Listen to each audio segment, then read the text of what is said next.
There is one picture on your in front of your face, Prabhuji.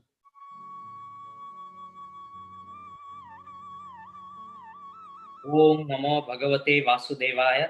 Om Namo Bhagavate Vasudevaya. Om Namo Bhagavate Vasudevaya. So, our Bhakti Vedanta group welcomes everybody to the first day of the Katha on Srimad Bhagavatam, Canto 1, Chapter 1, as instructed in the Srimad Bhagavatam by His Divine Grace A.C. Bhaktivedanta Srila Prabhupada. The speaker for today's discourse is is His Grace Satchidananda Das Prabhu, and we are grateful and thankful to Prabhuji for sharing this timeless wisdom with all of us. At the same time, we want to extend our thanks to all participants for joining today's discourse. Of the innumerable collections of spiritual teachings found in our Vedic literature, Srimad Bhagavatam is considered the topmost. Vedic literature is sometimes said to be a desire tree, a tree that can yield whatever one might desire. And of that tree, the Srimad Bhagavatam is said to be the ripe and most relishable fruit. There are unlimited benefits of organizing and attending Srimad Bhagavatam Katha. The prime result is that if a person is hearing attentively, he can attain the pure love for Krishna. I heard this analogy of Srimad Bhagavatam in another Katha and really liked the same and like to share with you. When the child is sick, sometimes parents need to give a bitter syrup to their children so that they can get cured of the disease. However, the child will oftentimes refuse the syrup because of its bitterness. The mother of the child, who knows the heart of the child, will take this bitter syrup and nicely make a sweet juice or smoothie out of the same bitter syrup. The child who earlier refused the bitter syrup will now happily drink the same because it's now a drink of his or her choice. The bitter syrup, which is actually beneficial to the child, has now easily entered the body of the child as the sweet juice of his choice. Similarly, the series of stories in Srimad Bhagavatam are like that sweet juice, which are very attractive and very, very entertaining to the ear and mind of the listener. And the medicine like instructions, which are a little bit bitter, will contain the principles and will be intertwined in the narrative of the story. And as they enter the heart of the listener through the ear, it cleanses and purifies the heart of the listener. We sincerely wish that all of us have got this opportunity to listen the same, and if we can do that with great faith, love, and dedication, and let the Srimad Bhagavatam stories cleanse our hearts and increase our love for the Supreme Lord Sri Krishna. Now I request Sachidananda Das Prabhuji to commence the Srimad Bhagavatam Katha series. Hare Krishna. Namo Vishnupadaya Krishna Pristhaya Bhutale Srimate Bhakti Vedanta Swami Niti Namine Namaste Saraswate Deve Gauravani Pracharine Nirvishesha Shunyavadi Paschatyadesh Vanchakalpatarobhyascha Kripa Sindhubhya eva cha Patitanam pavanebhyo Vaishnavebhyo Namo Namaha Vaishnavebhyo Namo Namaha Namo Vishnupadaya Krishna Prishtaya Bhutale Srimate Bhakti Siddhanta Saraswati iti namine Shri Varshabhanvi Devi Daitaya Kripabdaye Krishna Sambandha Vijnana Daine Prabhave Namaha Madhuro Jwala Premadhya Shri Rupanuga Bhaktida Shri Gaura Karuna Shakti Vigrahaya Namastute Namaste Gauravani Shri Murtaye Dinatarine Rupanuga Viruddha Apasiddhanta Dvanta Harine नमा गौर किशोराय साक्षाद वैराग्य मूर्तये विप्रलंब रसाम्बोधे पादाम्भोजाय ते नमः। नमा भक्ति विनोदाय सच्चिदानंद नामिने गौर शक्ति स्वरूपाय रूपानुग वरायते गौरविर्भाव भूमेस्त्वं निर्दिष्ट सज्जन प्रिय वैष्णव सर्वभौमाय श्री जगन्नाथाय ते नमः।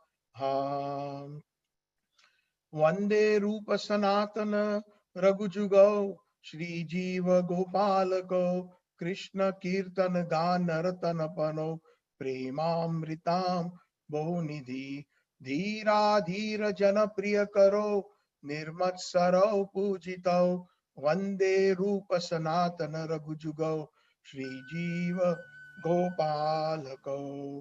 जय श्री कृष्ण चैतन्य प्रभु नित्यानंदा श्री अद्वैत गदाधार श्रीवासादि गौर भक्त वृंदा। जय जय जय श्री चैतन्य प्रभु नित्यानंद श्री अद्वैत गौर चंद्र जय गौर भक्त वृंदा। हरे कृष्णा कृष्णा कृष्णा हरे हरे हरे राम राम राम हरे हरे। हरे कृष्णा कृष्णा कृष्णा हरे हरे हरे राम राम राम हरे हरे। शृण्वन्ता स्वकथा कृष्ण पुण्यश्रवण कीर्तनम् हृदयन्तस्त भद्राणि विदुनोति सुहृत्सताम् नष्टप्रायेषु भद्रेषु नित्यं भागवत सेवया भगवती उत्तम श्लोके भक्तिर्भवति नैष्टिकी। आराध्यो भगवान् व्रजेश तनयस् तद्धाम वृन्दावनम् रम्या काचिदुपासना व्रजवधूवर्गेण तया कल्पिता श्रीमद् भागवत पुराणयमलं प्रेम पुमार्थो महान् श्री चैतन्य महाप्रभोर्मतैदं नायत्रया ग्रह परः। ग्रंथराज श्रीमद् भागवतम की जय। अनंत कोटि वैष्णवंद की जय। ब्रह्मवद्व गौड़ीय संप्रदाय आचार्य गुरुवर्ग की जय। गौर प्रेमानंदे हरि हरि बोल। श्रीमद् भागवतार्थानाम आस्वादो रसिकै सह सजाति यस्य स्निग्धे साधौ संग स्वतो वरे। In the Chaitanya Charitamrita, Srila Krishnaraj Kaviraj Goswami Pad is saying that one should taste the meaning of Srimad Bhagavatam in the association of pure devotees. Aswado rasikai saha. And he says one should associate with the devotees who are more advanced than themselves.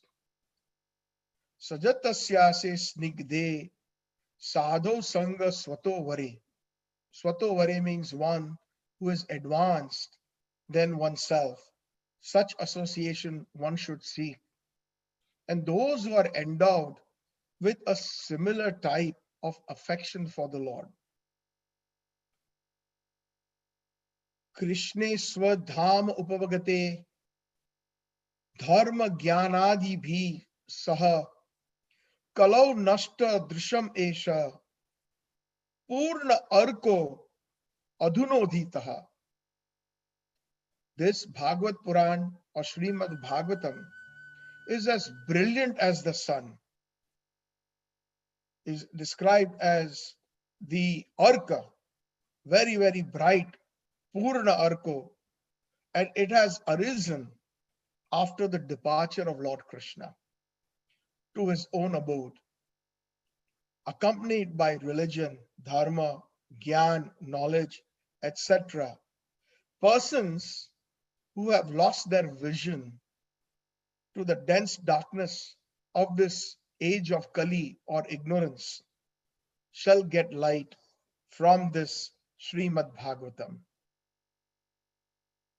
Srila Sanatana Goswami Pad, in one of his books, he has mentioned Mad Eka Bandho Mat Sangin, Mad Guru Man Mahadhana, Man Nistarka Mad Bhaga, Mad Anando Namastute. Sanatana Goswami Pad is saying, Mad Eka Bandho, you are indeed my only bandho, my well-wisher, my relative. Mat Sangin, you are only my associate. Mad Guru, you are indeed my guru. Man Mahadhana, you are indeed my highest treasure. Man Mad Mistaraka, you are indeed Srimad Bhagavatam, you are indeed my only deliverer. Mad Bhagya, you are my good fortune. Mad Anando Namastute, you are my ecstasy, you are my source of bliss, O Srimad Bhagavatam. I offer my pranams, my danvats, my obeisances unto you. What can we say about Srimad Bhagavatam? Srimad Bhagavatam is unlimited. But nevertheless, with my limited intelligence, knowledge, and perhaps the Sukruti or the pious deeds that I may have perhaps obtained by the mercy of Guru and Gauranga, by the mercy of His Divine Grace Srila Prabhupada and his sincere followers, I'm able to possibly dive into perhaps one drop of this vast ocean of Srimad Bhagavatam. And may the words that emanate in the realizations and sharing this katha be pleasing and pure in all respects to our Brahma Madhva Gaudiya Sampradaya Acharya Guru Varga, to Gauranga Mahaprabhu, to the Godhead personality who is the Adi Guru Tattva, Lord Baldev or Nityananda. Lord Balram himself says that as Ananta Sesha, as the unlimited Sesh, I have thousands and thousands of mouths and thousands of ears, but those are not sufficient in describing the glories of Krishna, his devotees, and his pastimes. The Srimad Bhagavatam is an unlimited ocean of pure bhakti. And it is not that it was recently created about 5,000 years ago by Vyasadeva. No, Srimad Bhagavatam is eternal. It is eternally present, but it remanifests to the pure devotees for the benefit of mankind. So the most recent remanifestation was about 5,000 years ago when Vyasadeva was responsible for the compilation of Srimad Bhagavatam, the most recent compilation. Hearing the Srimad Bhagavatam, in Srimad Bhagavatam, Srila Prabhupada, in Bhaktivedanta Swami Srila Prabhupada's purports, Prabhupada writes, he mentions that by submissively hearing this transcendental literature, one can attain the full pleasure of his heart's desire. Very, very important message or siksha that is Divine Grace Bhaktivedanta Swami Srila Prabhupada is giving us, as it is from the essence of all the scriptures that one should not be reading Bhagavatam. One should serve Srimad Bhagavatam by the process of reading and hearing. It is Srimad Bhagavata Sevanam. Because Srimad Bhagavatam is life. Is Sri Krishna Parivartate. The Supreme Lord has many, many leelas. And one of the important leelas of the Supreme Lord is his Kripa Leela, or the pastimes of his mercy. And in Kripa Leela, in the following ways, Sri Krishna, the Supreme Personality of Godhead, endows his mercy upon all liberated souls and the non-liberated souls. So, he himself comes, as he says in the Bhagavad Gita, Yada yada hi dharmasya glanir bhavati bharata abhyutanam adharmasya dharma sanstapakaya sambhavami yuge yuge. I come from time after time, millennium after millennium, yuge yuge, to re-establish religiosity and also to paritranayam sadhunam vinashayati dushkritam dharma sanstapakaya sambhavami yuge yuge, to give pleasure to the sadhus, to deliver the sadhus from the demoniac personalities. So when he comes, either in his original form as Vrajendranandan Krishna, or as his expansions as Vasudev Krishna, or other avatars like Vishnu, Narayana, Narsingha, Vamana, etc., he comes here to bestow his mercy. That is one component of his Kripa Leela. Another component of his Kripa Leela is that he is present in the form of his deity in the temple. There are 4 yugas in the Vedic system. What are those 4 yugas? Kali Yuga, which lasts about 400,000 years, to be exact 432,000 years. Prior to that was Dwapar Yuga, which lasts twice, 800,000, or to be precise, 864,000 years. And then prior to that was Treta, which lasts about 1.2 million years. And prior to that is Satya Yuga, which lasts about 1.6, 1.7 million years. So the Padma Puran mentions that in all these 4 yugas, there are 4 different yuga dharmas, or the process of religiosity to attain perfection. In the Satya Yuga, it was Dhayato Vishnu, Tretayam Makai, Dwaparya Paricharyanam, Kalotad Hari Kirtanam. Perfection was attained by those persons in Satya Yuga was through deep meditation with the purity. Rishis used to meditate for 60, 70,000 years, and the lifespan at that time was approximately 100,000 years. Human beings used to live about 100,000 years as an average lifespan. As the Yuga changed, and in that Satya Yuga, many different avatars of the Lord appeared. Sannarsinghadev, Vaman avatar, Matsya avatar, Kurma avatar, Varaha avatar, etc. Then in the Treta Yuga, Lord Ramachandra himself appeared, one of the incarnations of Krishna. And in that age, or in Treta, the Yuga Dharma changed to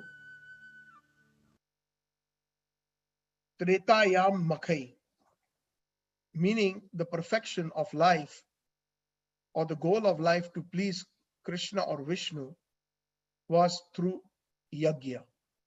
There were pure Brahmins, and the purity was there that when they even said the mantras, there were different Devi Devtas or demigods that would appear in the yajna from the yajna fire and accept the offerings or the ahuti. And the average lifespan at that time was 10,000 years. Following the Treta came Dwapar. And in Dwapar Yuga, Dwaparya Paricharyanam. In Dwapar, the Supreme Personality of Godhead, Purna Purushottam Bhagavan Sri Krishna appeared. He decided to come instead of Satya Yuga, instead of Treta Yuga, he decided to come in Dwapar Yuga. He is the Supreme Personality of Godhead, and as we study Srimad Bhagavatam, when we enter the first verse, we will see that there is a particular word used as Swarat. Swarat means he is fully independent. Just like I've given this example in my previous discourses, that somebody who is the captain of a particular, let's say, game like cricket, that captain is fully independent to make decisions as to who is going to bowl first, or who are going to be the bowlers, or who are going to be the batsmen in the terms of the order. And sometimes we have seen that the captain decides to go first in his batting, or sometimes he decides that he's going to go third or fifth in his batting. Sometimes the captain himself he may not be the most perfect. His forte may not be bowling, but he himself sometimes takes 1 or 2 overs as a bowler because he's the captain of the team. He has a particular strategy. He has a particular reason why he does what. Similarly, one should not understand that because some people ask this question that Lord Ramachandra came before Krishna, so Krishna is an avatar of Lord Ramachandra. That is not so. So some of these concepts will become very clear as we study Srimad Bhagavatam. That is why the first session and perhaps even the second session, I will take some in-depth time to give a proper introduction of Srimad Bhagavatam. That way the listeners will get a deeper idea of what Srimad Bhagavatam is and how apart it is from the rest of the Vedas or the Vedic literatures. So, and then, as I was mentioning, the Yuga Dharma in Dwapar Yuga changed to Dwapare Paricharyanam. In that Yuga, the maximum temples were built all over India. Bharatvarsha. Actually, Bharatvarsha was not limited just to what we see today as the boundaries of India. Actually, the whole world was Bharatvarsha. All these continents that we see, including North America, South America, Asia, the different khandas, they were all a part of Bharatvarsh. It was also known as Ilavritvarsh because the great emperors under whom the other kings who used to rule the different parts of the world were subservient. And Bharatvarsh was named after the great king Bharat Raja.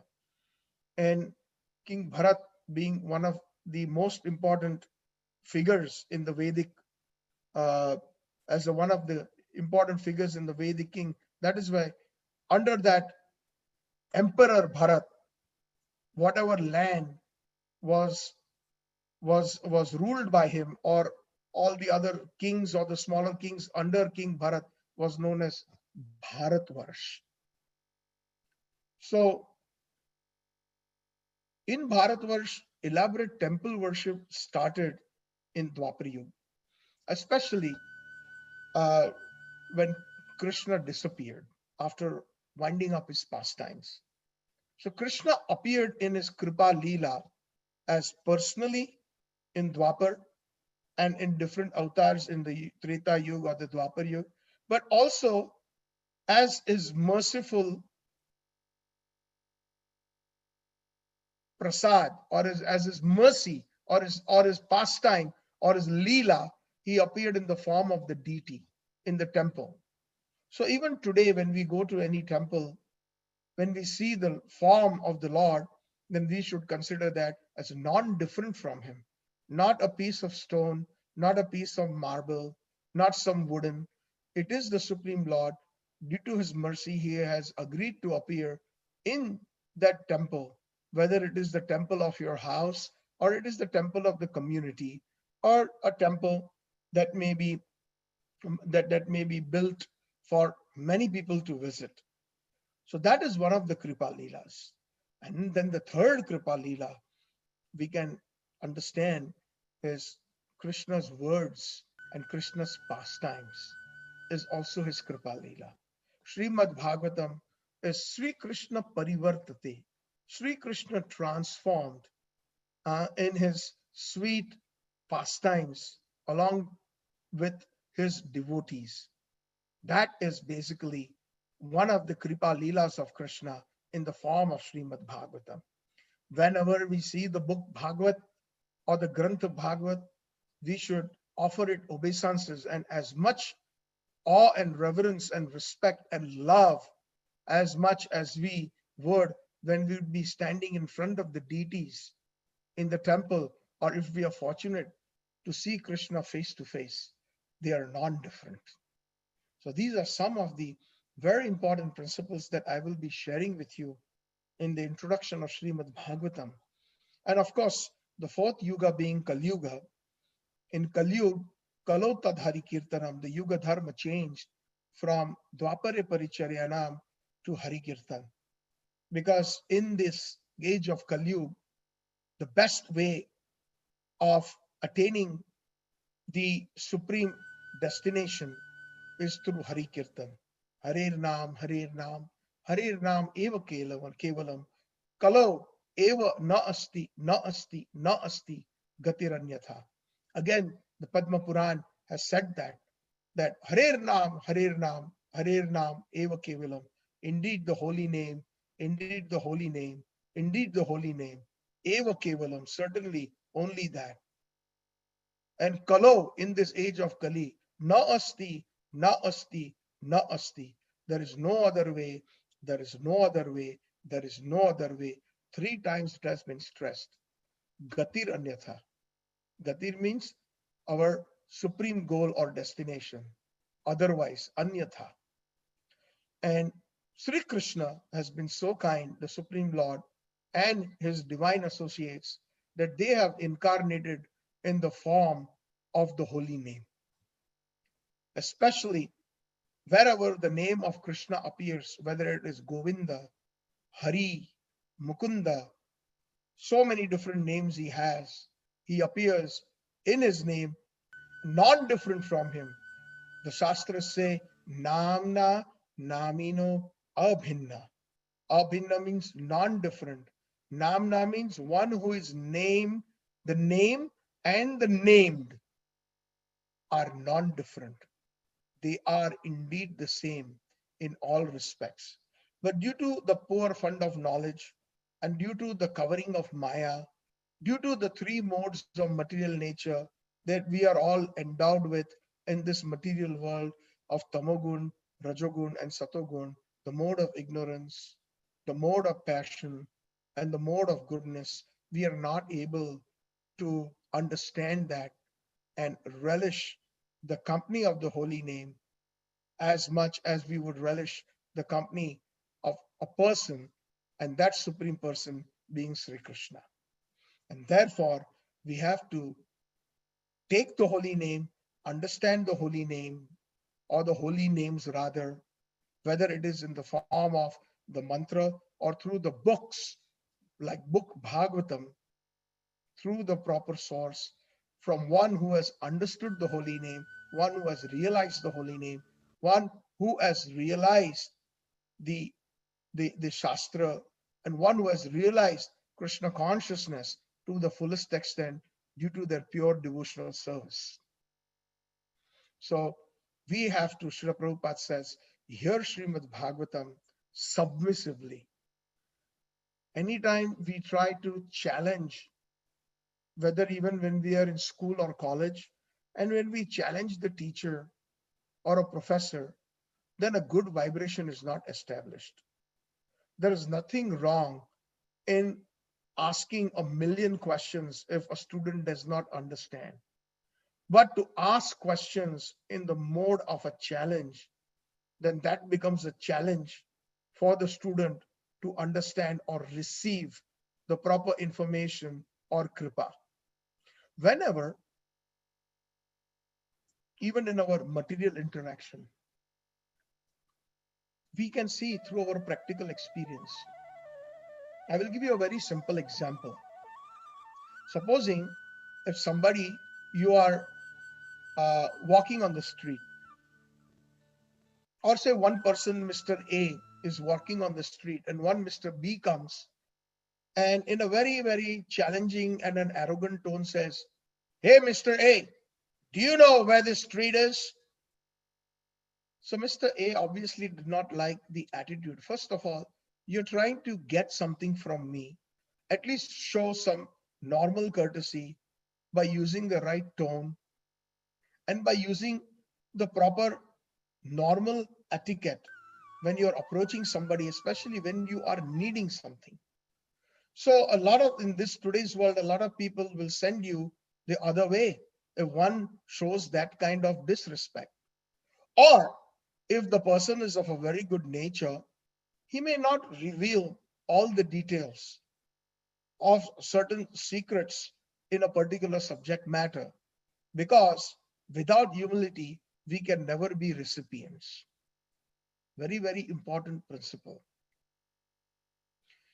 Srila Prabhupada's Gurudev, Srila Bhakti Siddhanta Saraswati Goswami Thakur Prabhupada used to say, and Prabhupada repeated his words many times. He said that an atheist, somebody who is a Gnostic, one who is an unbeliever in God, one who does not believe in God, he also needs the sanction or gets the sanction of the Supreme Lord to even become an atheist. This is a very interesting statement and such a true statement if analyzed. Because the Supreme Lord is situated within everybody's heart. If somebody does not want to believe in him, or somebody who wants to run away from him, Krishna says in the Bhagavad Gita that I am the source of all knowledge and remembrance and forgetfulness. So if somebody wants to forget Krishna, and that is the soul and an intense desire, Krishna will give the intelligence how to forget him. So similarly, one may have the topmost professor teaching a particular subject, but if the attitude of the student is not submissive, submissive does not mean that one should not ask questions. As a matter of fact, Krishna encourages questions in the Bhagavad Gita. Krishna says that tad viddhi pranipatena pariprashnena sevaya upadakshanti jnaninas tattva darshana. One should ask questions pranipatena pariprashneya, with humility, to understand the subject matter. Upadakshanti jnaninas tattva darshana. One who has seen the truth, one who is a professor of spirituality, a pandita, will impart that knowledge because that person has seen the truth. If one has not seen the truth, then one can never present the truth. If one doesn't have money in his pocket, how can he give money? Simply then we are cheating people. Oh, I will give you, you come today, you come tomorrow, you come day after. But that means that either the person doesn't have money or doesn't have intention to give.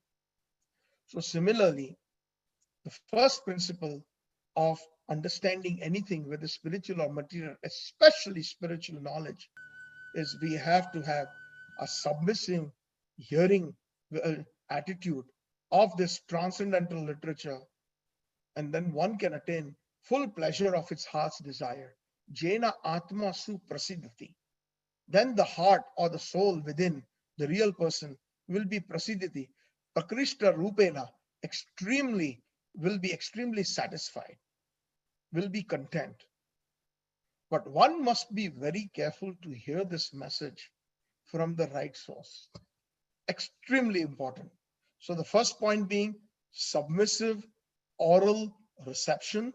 Second important point that Srila Prabhupada has made in his introduction, which is based on Guru, Sadhu, and Shastra, that one should be very careful from where you hear this right source, this message. As meaning, if I have not seen the truth, or somebody has not seen a particular thing, or doesn't have money and promises to give money, then that person is simply going to cheat, and the person seeking will get cheated. So this Srimad Bhagavatam was brought by Narad Muni from the spiritual world. As I mentioned earlier, it just remanifested 5,000 years ago through Vyasadeva, and it was given to Vyasadeva, his disciple. And Vyasadeva later that turned this message or this teachings of Srimad Bhagavatam to his son, Sukadeva Goswami. And Srila Sukadeva Goswami Pad delivered this message to Parikshit Maharaj, who is none other than the grandson of the Pandav Arjun. This happened during the 7 days after the warning was delivered to Parikshit Maharaj. So Srila Sukadeva Goswami, he was a liberated soul, somebody who had seen the truth, Tattva Darshina, who had seen Sri Krishna, who had seen the pastimes of Sri Krishna, who had learned the truths of pure bhakti from Srila Vyasadeva, who is none other than Sri Krishna in his incarnation of Mahavishnu. Srila Vyasadeva is an incarnation of Mahavishnu. There are 3 types of Vishnus. One is Mahavishnu, known as Karana Udakashayi Vishnu. The other one is known as Garbhodaksayi Vishnu. And the third Vishnu, who is an expansion of Garbhodaksayi Vishnu, is known as Shiro Dakshayi Vishnu, who is well known as the Paramatma, who is expanded into millions and trillions, unlimited quantities in every living entity's heart, and also in every atom. Therefore, this Shirodaksai Vishnu is also commonly known as Vishnu. Vishnu in Sanskrit, if we translate that into English, means all pervading. That personality who is present everywhere. Anda anuchayantar param anucharantaramasta govindam adi purusham tamaham bhajami. This form of Krishna is also present within every atom. Anu, he is present in every anu. Just as those who have studied the modern science in schools and colleges, we see that the structure of the atom consists of a nucleus. It consists of protons and electrons that revolve around the nucleus at a very high speed. This nucleus is like the heart of the atom. And just like in the heart of every living entity, in everybody, there is the Atma and Paramatma, so as that nucleus is the representation of the Atma. And along in the nucleus, which is the heart of the atom, there is also the presence of Paramatma in the form of Sirodakshai Vishnu. And that is the reason why every atom has got that tremendous energy of those protons and electrons revolving. And when one, through unscrupulous methods, through the demoniac mentality of gaining power, name, fame, material gain, when they try to manipulate the atom by breaking its atomic structure, that creates a huge explosion, which we normally call it an atomic bomb or a nuclear explosion. That is when the Paramatma leaves that atom very, very dissatisfied and unhappy. And due to that, this huge explosion is created because of the imbalance, because somebody forces that. So we have to understand that this is a very, very deep science. And Srimad Bhagavatam deals with so many details that perhaps every Sunday, if we meet at 5:30, and if I have only 2 hours, I don't think even 2 lifetimes will be sufficient to elaborately and even properly describe Srimad Bhagavatam to its fullest extent. But nevertheless, even if we gather one small drop, then we will be able to distinguish between the truth, between the impure and the pure. And that itself is sufficient launching pad for us to enter into pure bhakti, which itself is a great achievement, especially because in today's world, people are misguided. Prayana alpa ayushya sabhya kalavasmin yuge janaha manda sumanda matayo manda bhagya hi upadritaha. In the Srimad Bhagavatam, Vyasadeva mentions this verse. He says that in this, Sukadeva Goswami is telling Parikshit Maharaj that in this age of Kali Yuga, the life is diminished. As I mentioned, that in the Satya Yuga, the lifespan was 100,000. In Treta, it was 1,000. In Dwapar, it got reduced by one more zero to 1,000 years. And especially now in Kali Yuga, we are still in the beginning of Kali Yuga. Only 5,000 years have elapsed. 428,000 years have yet to go. And that is considered the beginning of Kali Yuga in one sense. And then our lives are diminished to not even somebody who can live up to 95 or 100 years, it's considered a great thing. So, Alpa Ayushya, Manda, people are lazy. Sumanda Matayo, they are misguided. See how Vyasadeva had already vision. The last vision was 5,000 years ago, but this was already mentioned eternally, that this is the symptoms of Kali Yuga. Manda Bhagya, they are unfortunate. The number of people that you used to go to the temples and congregate and spend about 6 to 7 hours in the Dwapar Yuga every day, that was like a nitya karma. That was like a natural habit every day, just like how we eat our lunch and dinner and take our bath, etc. That is called nitya karma. So the nitya karma of most people in Bharatvarsha in the Dwapar Yuga was to be in the temple 3 hours early in the morning, right from Brahma Muhurat at 3:30 a.m., 4 a.m. to about 6:30, and then everybody would go and do their own respective duties and then come back again and meet in the temple every evening at about 6 p.m. around sunset to about 8:39. So about 6 hours a day regularly people used to do that. So this is Manda Bhagya of the age of Kali Yuga. Today we are inviting people to come to the temples, to come and take part in the spiritual programs. But people do not have any priorities. They will give priorities to birthday parties, to weddings, to some kind of card parties, or going and mixing with people in the cinema halls, or mixing in the bars and other things. How many people are coming to really seek the spiritual information, which is the true science? And as in the beginning of the introduction, Asimkar Prabhu mentioned that the Srimad Bhagavatam is like a bitter medicine meant for the well-being, like a loving mother administers a bitter medicine for the well-being of the child due to pure love. Similarly, the Srimad Bhagavatam does not deal with any nonsense. It is not sugar-coated. I'm sorry, that is one of the most important qualifications, that one should be able to bear the instructions, however bitter they may be, which will easily see that what kind of purity this Srimad Bhagavatam is talking about. So, Manda Bhagya in this Kali Yuga, we are unfortunate and upadhrita, and above all, upadhrita means disturbed. The mind is disturbed. We cannot control our mind. We cannot even sit in the temple or listen to a pravachan or participate in a kirtan.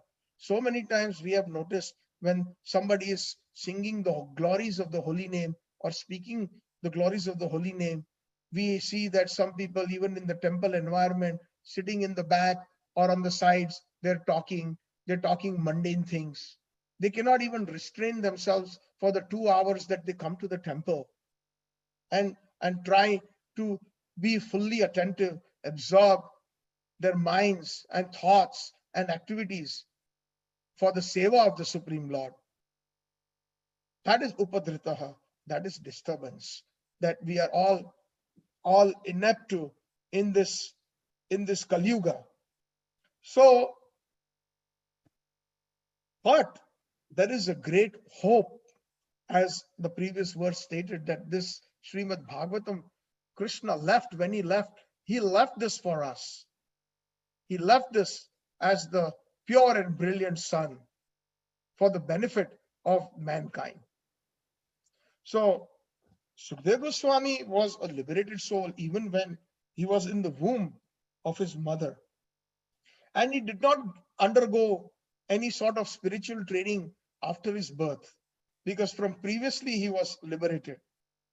Now, one may ask, how was he previously liberated? So, we have to go to some millennium when the first speaking of the Srimad Bhagavatam was done, none other than the Vaishnava Nam Yathashambhu. Lord Shiva is the first speaker of the Srimad Bhagavatam. Many of us don't know that. So in this particular pastime of Lord Shiva was in Vraj Mandal. Actually, Lord Shiva is present in Vraj Bhumi, Vrindavan, in the Vraj Mandal, in the Chorasi course of Vraj Mandal, in many places, because he's very dear to Krishna. Some of the prominent places that I can immediately think of, like in Vrindavan itself, he's present as Gopeshwar Mahadev. In Mathura, he is present as Bhuteshwar Mahadev. In Gokul, he is present as Chintaharan Mahadev. In Kamyavan, Vraj, he is present as Kameshwar Mahadev. In Radhakund, he is present as Kundaleshwar Mahadev. In Mansi Ganga, Govardhan, he is present as Chakleshwar Mahadev. In Nandagaon, he is present as Nandeshwar Mahadev. So, like this, he is present all over Vraj, because Krishna can never stay without his devotee, and his devotee can never stay without Krishna. This is something amazing. So, Shankar Mahadev one time was speaking Srimad Bhagavatam, just like how Naradji had received it from the spiritual world. Shivji had received it from the spiritual world, because he is a Mahajan. And on all Mahajan or Mahabhagavats, the Bhagavat is always in their heart. It manifests through their lotus mouth when they're speaking or they are addressing somebody for their benefit. So one day, Parvati is always one amazing quality of Mother Parvati is that she is always very eager to hear Hari Katha from her husband. Therefore, Lord Shiva, in the Ramayana, it is said that Lord Shiva glorifies Parvati Devi. He says, Dhanya Dhanya Giri Raj Kumari, Puchata Hari Katha Prasanga, Sura Suri, Pavani, Tribhuvani Ganga. Maybe I'm missing a line or two here or there, but the essence being that Shivji tells Parvati Devi that Dhanya, Dhanya, you are so glorious, my dear wife Parvati. Oh, daughter of Parvat Raja. Therefore, she is known as Parvati. She was the daughter of the mountain. So she is known as Parvati. So he says, Dhanya, Dhanya, Giriraj Kumari. Giriraj also means mountain. Giri means mountain. Raj means one who is the king of mountains. So of course, in Raj, Giriraj means Krishna himself.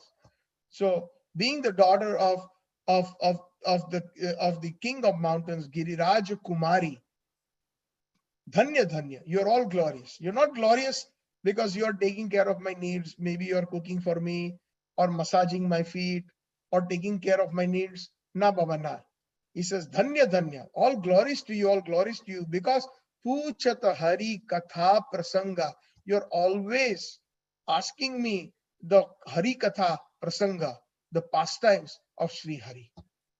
And that is why this particular, due to you, when I speak Harikatha, then sometimes all the different devotees and the rishis and the demigods assemble when I start Harikatha, and you are instrumental. Because of that, it is Sursuri. Sursuri means another name of Ganga. Pavani, Tribhuvani Ganga. It is as good as the flow of the Ganges that purifies the three worlds. So like that, Lord Shiva is praising his wife, Parvati Mata. So Parvati Mata once had this desire to hear about Srimad Bhagavatam. So Lord Shiva, actually tells her, okay, Parvati, I will tell you Srimad Bhagavatam. Please sit next to me. And I will be in meditation. I will be closing my eyes. And I will be meditating on Satyam Param Dhimahi, which is also the last line of the first verse of the Mangalacharan of Srimad Bhagavatam, which we will be entering very soon, maybe after of 1 or 2 sessions. Because this is so in-depth. Actually speaking, the first canto or the first verse and Srimad Bhagavatam is actually the true commentary on the Vedanta Sutra. For those who to understand Vedanta, Vyasadeva had written many Vedic literatures. First, he compiled the Rig Veda. Rig Veda was so complicated that when he was speaking, his disciples found a lot of complications. So then he divided that Rig Veda into 3 more Vedas: Atharva Veda, Sam Veda, and Yajur Veda.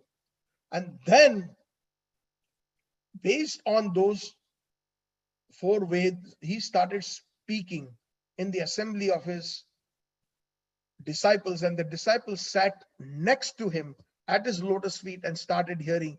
And that process is known as Upanishads, meaning the Upanishads are the commentaries or the explanation of the Vedas, which Ved Vyas, actually, he did not write those. His disciples, hearing those, they wrote them down. And that is why we have the Upanishads today in a written form of a Shastra. But originally, Upanishad means to sit close and hear from Guru. That is the actual original meaning of the word Upanishad. Nishad means to sit, and Upa means to sit near. To sit near who? To sit near the Guru. So, in spite of his explanation and everything, he had to condense the entire Vedas into a sort of a sutras. Sutras are small acronyms. Those acronyms or small verses are known as Vedanta Sutra. Vedanta comprises of 2 words, Ved plus Anta. Ved means the Vedas, and Vedas plus Anta means the conclusion. Like many times, those who understand Hindi, somebody is coming and telling us a long story.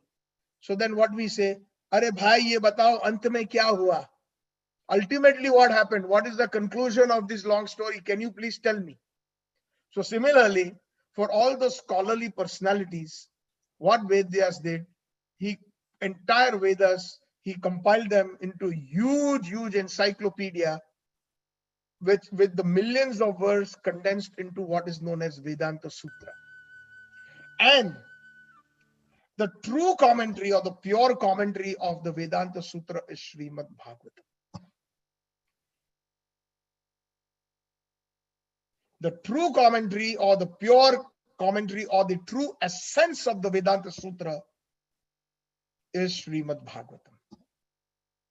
And Srimad Bhagavatam's first verse is actually analogous or a further insight into the Gayatri Mantra. So all these things we will as per our knowledge and our realizations, we will share with this audience who I know are serious and are enthusiastic to hear, which is one of the qualities of serving Srimad Bhagavatam. So, as I was saying, Sukadeva Goswami, despite that he was a completely liberated person, situated in a transcendental position above the three modes, he was attracted to the transcendental rasa of the Supreme Personality of Godhead. Now, how did that rasa come? So we have to go back to that Bhagavatam incident of Lord Shiva and Parvati. So Lord Shiva had told Parvati Mata that, look, Parvati, as per your desire, I will be speaking Srimad Bhagavatam. And Srimad Bhagavatam is such an amazing treatise that once I start speaking, I will go into a trance.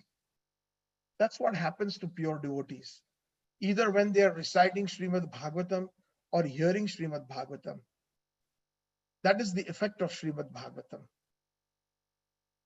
And what I would like you to do is, as I continue speaking, I just want you to give me some indication that you are listening carefully by at least nodding your head and making a noise.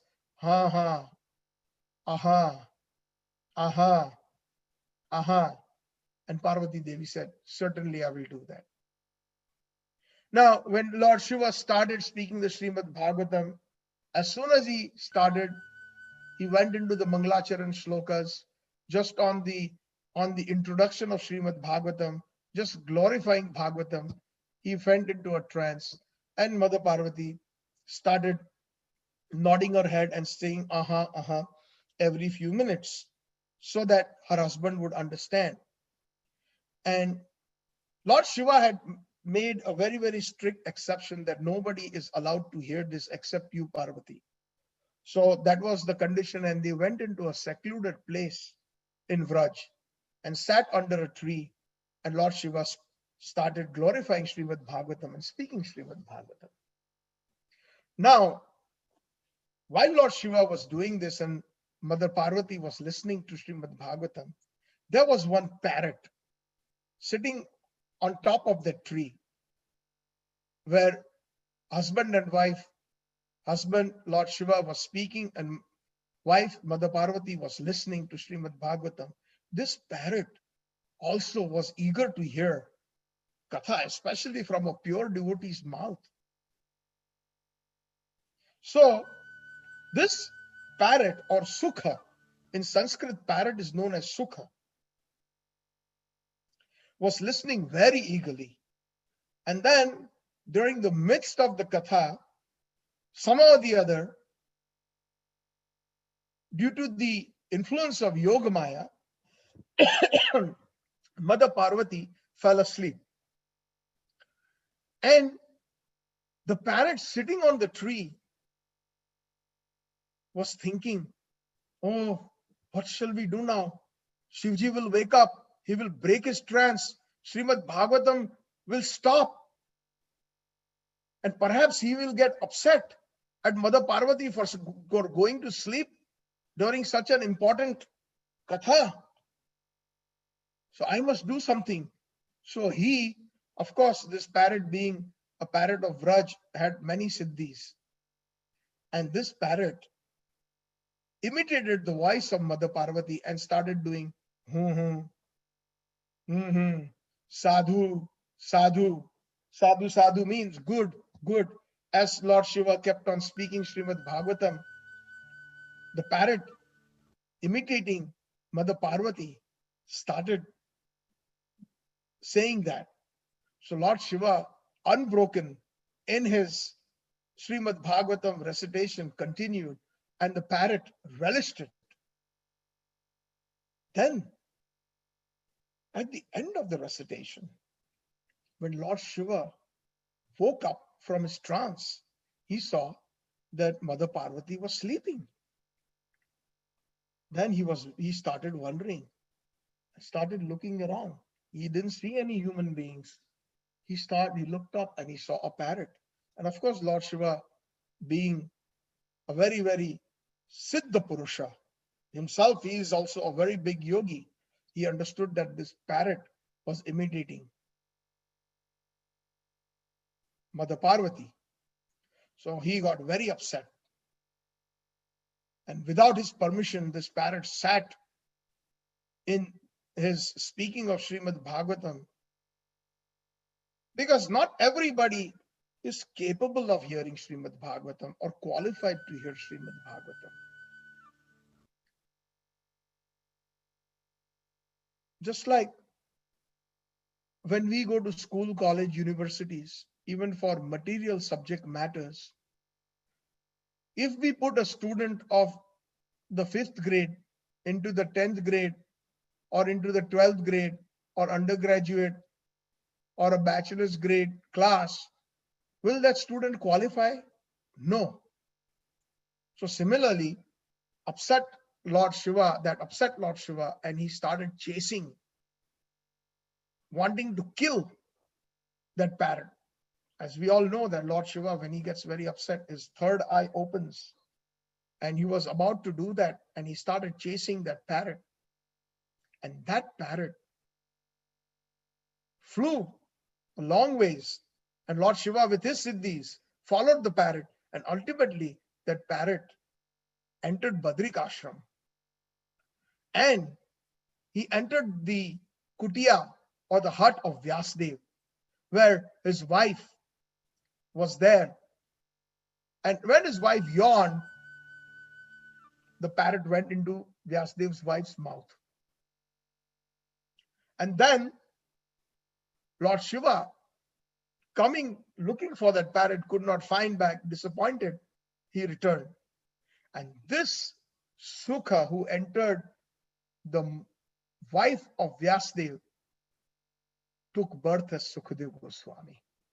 Now, one interesting, very important fact that I must mention, this Sukha, or that parrot that was listening to the Srimad Bhagavatam narration from the lotus mouth of Lord Shiva, is none other than the personal pet parrot of Srimati Radharani.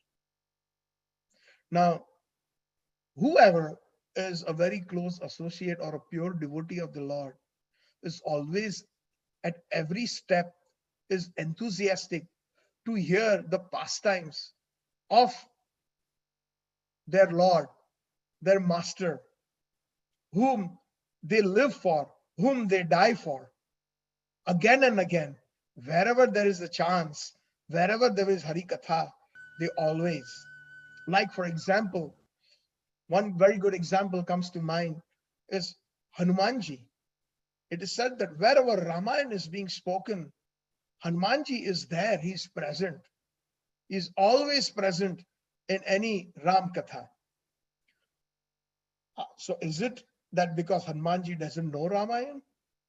No, Hanumanji, in one sense, is personified Ramayana if he starts speaking Ramayana, because he knows each and every incident, he knows each and every bhav, he knows each and every leela of Ramayana, he knows the heart of his master Lord Ramachandra.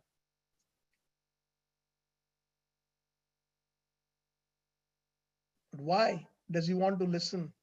Like Kagbhushan, another ardent, great devotee of Lord Ramachandra in the form of a crow, is eternally present in Kailash. Him and Lord Shiva, they are relishing Ramayana. Kagbhushan ji eternally recites the Ramayana. And therefore Krishna in the Damodar Leela, when Krishna is naughty and when Mother Yashoda sees that he has broken all these butter pots climbing on top of a grinding motor and reaching to the butter pots that are hanging on the roof, and he is not only breaking those pots, eating, but he is also feeding it to the monkeys and crows. That upset her quite a bit. But then our acharyas like Vishwanath Chakravarti Thakur and Sanatan Goswami, who are in Krishna's Nitya Leela as the Parikars, or the kinkaris or the manjaris of Radharani, they exactly know why Krishna did that. Because Krishna wanted to feed them the best of the best food, which is makhan. Makhan is like very expensive. Even today, if you go to India and you try to buy pure makhan from a Gir guy, it costs about 2,500 rupees a kilo. 25 rupees under 2,500. And sabji like potatoes or tomatoes cost 20 rupees a kilo, 40 rupees a kilo. Is there any comparison? But Krishna wanted to feed the best of the best to the monkeys, because in his incarnation as Lord Ramachandra, these monkeys are the one who lived on roots and fruits, barely eating anything, and assisting him in his building of the bridge in going to Lanka. Krishna wanted to express thanks to them by feeding the best of the best foods to them with his own hands. Why the crows? So Sanatana Goswami explains, it is because Krishna feels indebted, and as Lord Ramachandra, his servant Kagbhushan as a crow is constantly reciting Ramayana, constantly glorifying him. So Krishna says nobody wants to feed the crows with good things. People generally throw garbage so that the crows can come and eat it. But no, I will feed them with the best of the makhan from the best of the cows that are in my own Nanda Bhavan, my father's house. From that, the makhan I will personally want, the makhan that I eat, the butter that I eat, I will feed you feed them with them. So all these things we can only understand this Hari Leela when we hear from the right source. So like this, he was already liberated. Despite his being completely liberated, although he was, after being born, he did not take any sanskaras. He was already attracted to the transcendental rasa. This means the transcendental rasa of Vraja. There is a secret here, because he, as the parrot of Radharani, has witnessed all the madhurya or the sweet pastimes of Krishna and Radharani especially, which is adored by liberated souls who sing the Vedic hymns. The Supreme Lord's pastimes are more attractive to liberated souls than to mundane people. The Supreme Lord is not impersonal, like the Mayavadis say that there is no God, I am God, Sarvamidam Khalo Brahman, everything is spiritual, I am He, so aham. The Supreme Lord is not impersonal, He is a person. It is only possible to carry on transcendental pastimes or leelas with a person. Anything that is impersonal, how can you even conduct a small leela by serving a glass of water? Supposing if I walk into your house and you are so kind, anybody or any guest who comes, you would like to serve them with a nice, in the summer, a nice cold glass of water, or some sharbat, or some cold drink, or some nice juice. But you can only serve that person if you can see that person. If you cannot see that person, if that person is unmanifest or nirgun, how can you serve that person? How can you relish that sweet interaction? If that person is a real person who comes into your house, he accepts your service of the nice cooling cold drink or the nice cooling refreshing mango juice, and he will say, drink it, it is so hot outside, but it's amazing. Thank you so much for serving me this refreshing drink. So that thanks expressed and the service rendered is a pastime. It is a leela between two persons. So similarly, those Mayavadis or those persons who want to kill God, those who want to think that they are God, then they will never be able to understand or relish such pastimes. And they will throw them away as some fairy tale or illusion. And that is why they are called as Mayavadis.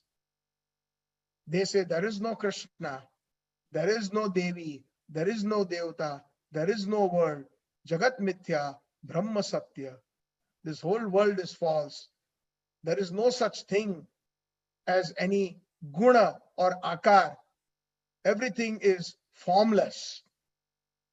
Because we are seeing forms, because we are seeing a particular shape, whether it is the table, the chair, the computer, or we are seeing the deity form of Krishna or Shiva or Lord Jagannath, etc. We are seeing it because we are in a dream state, because we are illusioned, because we are seeing things that do not exist. Just like sometimes, due to illusion, one is seeing a rope that is hanging outside on a tree, and when it is a little dark, we think it is a snake, but actually it is a rope. Or we misconstrue a rope for the snake. Either ways, our Vaishnava acharyas explain that supposing if you are seeing a rope and misconstruing it for a snake, then the real object snake has to be existing somewhere in this creation for us to mistake it as a rope. But if the snake itself is not in existence, then how can that example be proper? So even in these examples that the Mayavadis use, that everything that we see in this material world is an illusion, it is a dream. It is explained in the Shastras that even in a dream state, those objects exist somewhere in reality. Please try to understand this concept. I'm taking you a little bit deeper than necessary sometimes that we hear from other sources in normal temple lectures. When we sometimes in the night, we are in a deep sleep and we dream that we are flying, or like we are like birds, like an eagle. So number one, although I'm not an eagle and I'm getting the dream of an eagle that I'm flying, it is a dream. But eagles exist, yes or no? The answer is yes. It's the reality that eagles exist. Another part of the dream is I'm flying over a gold mountain, or I'm flying over a beautiful, huge mountain with snow. So is that reality? Yes, it is a dream. But is there a mountain that is covered with gold? Yes, there is. Mount Sumeru, which it is not in the purview or the discovery of the common man on this earth. Mount Sumeru is there. Or the snow-capped mountains, there are existing. But in my dream, I'm seeing them. So for me, it is a dream, but the existence of the snow-capped mountains is there. It is a reality. So similarly, when they say that Jagat Mithya, Brahma Satya, then they have a very false understanding of that Vedic verse. Jagat Mithya means because it is so atomic in nature in life, therefore the Vaishnavas explain that it is as good as false. But the fact is that it is existing. Janmadi Yasya. Even if it is living, just like a mosquito. When a mosquito is born, some of the mosquitoes, their whole life is about 24 hours. So our life is about 100 hours, 100 years. Their 100 years is comprised within the sunset to the next sunset of the next day. So for them, they are born on a particular day at sunset, as an example, and then they grow from that little lava, from those eggs. They come out, they're very, very small, they grow, their growth happens. By midday, they're 50 years human life, and by the end of a sunset, they're already gone. Death has already come to them. So in one sense, their life is so minuscule or so atomic compared to the life of the human beings or the demigods. It is as good as nothing. Just like one can say that if somebody has got millions of dollars, what is one penny? It is as good as nothing. But it is still there. So this Jagat Mithya concept and their explanation is very, very incorrect. And as we study Srimad Bhagavatam, all these concepts will become very, very clear. So therefore, the Supreme Lord is not impersonal. Those who think they are impersonal, they will never relish. And the Mayavadis will never study the Srimad Bhagavatam, which is actually the original and authentic commentary of the Vedanta Sutra. And Vedanta Sutra is the actual condensed version of all the Vedas. They will study the Vedas, but they will never study Srimad Bhagavatam. because Srimad Bhagavatam is full of pastimes of the Supreme Lord, and the purity is there, it is present. And if they do not believe in the existence or the personalism of the Supreme Lord, then how can they relish it? So, Nigama Kalpa Nigama Kalpa Taro Galitam Phalam Shukha Mukhad Drava Amrutam Samyutam Pibata Bhagavatam Rasamalayam Muhuraho Rasika Bhuvi Bhavaka. In the Srimad Bhagavatam, these transcendental pastimes of the Lord are narrated, and the narration is systematically depicted by Srila Sukadeva Goswami. Srila Sukadeva Goswami stayed in his mother's womb for almost 32 years. It is said, for a prolonged period. And Vyasadeva, that parrot who Lord Shiva chased, entered his wife, and when the time she became pregnant, and then Vyasadeva requested that please come out, my dear boy, and he refused to come out. He refused to come out because the reasoning he gave was that once I come out, I will fall into Maya. And which is so true. Again, I refer to a very nice verse in the third canto of Srimad Bhagavatam. Perhaps it is the 31st chapter, if my memory is good, or somewhere in that range, when Kapil Dev is instructing Mother Devhuti. Kapil Dev is an incarnation of the Supreme Lord, and he gives a wonderful philosophical and truths of bhakti to his mother, who's asking him questions.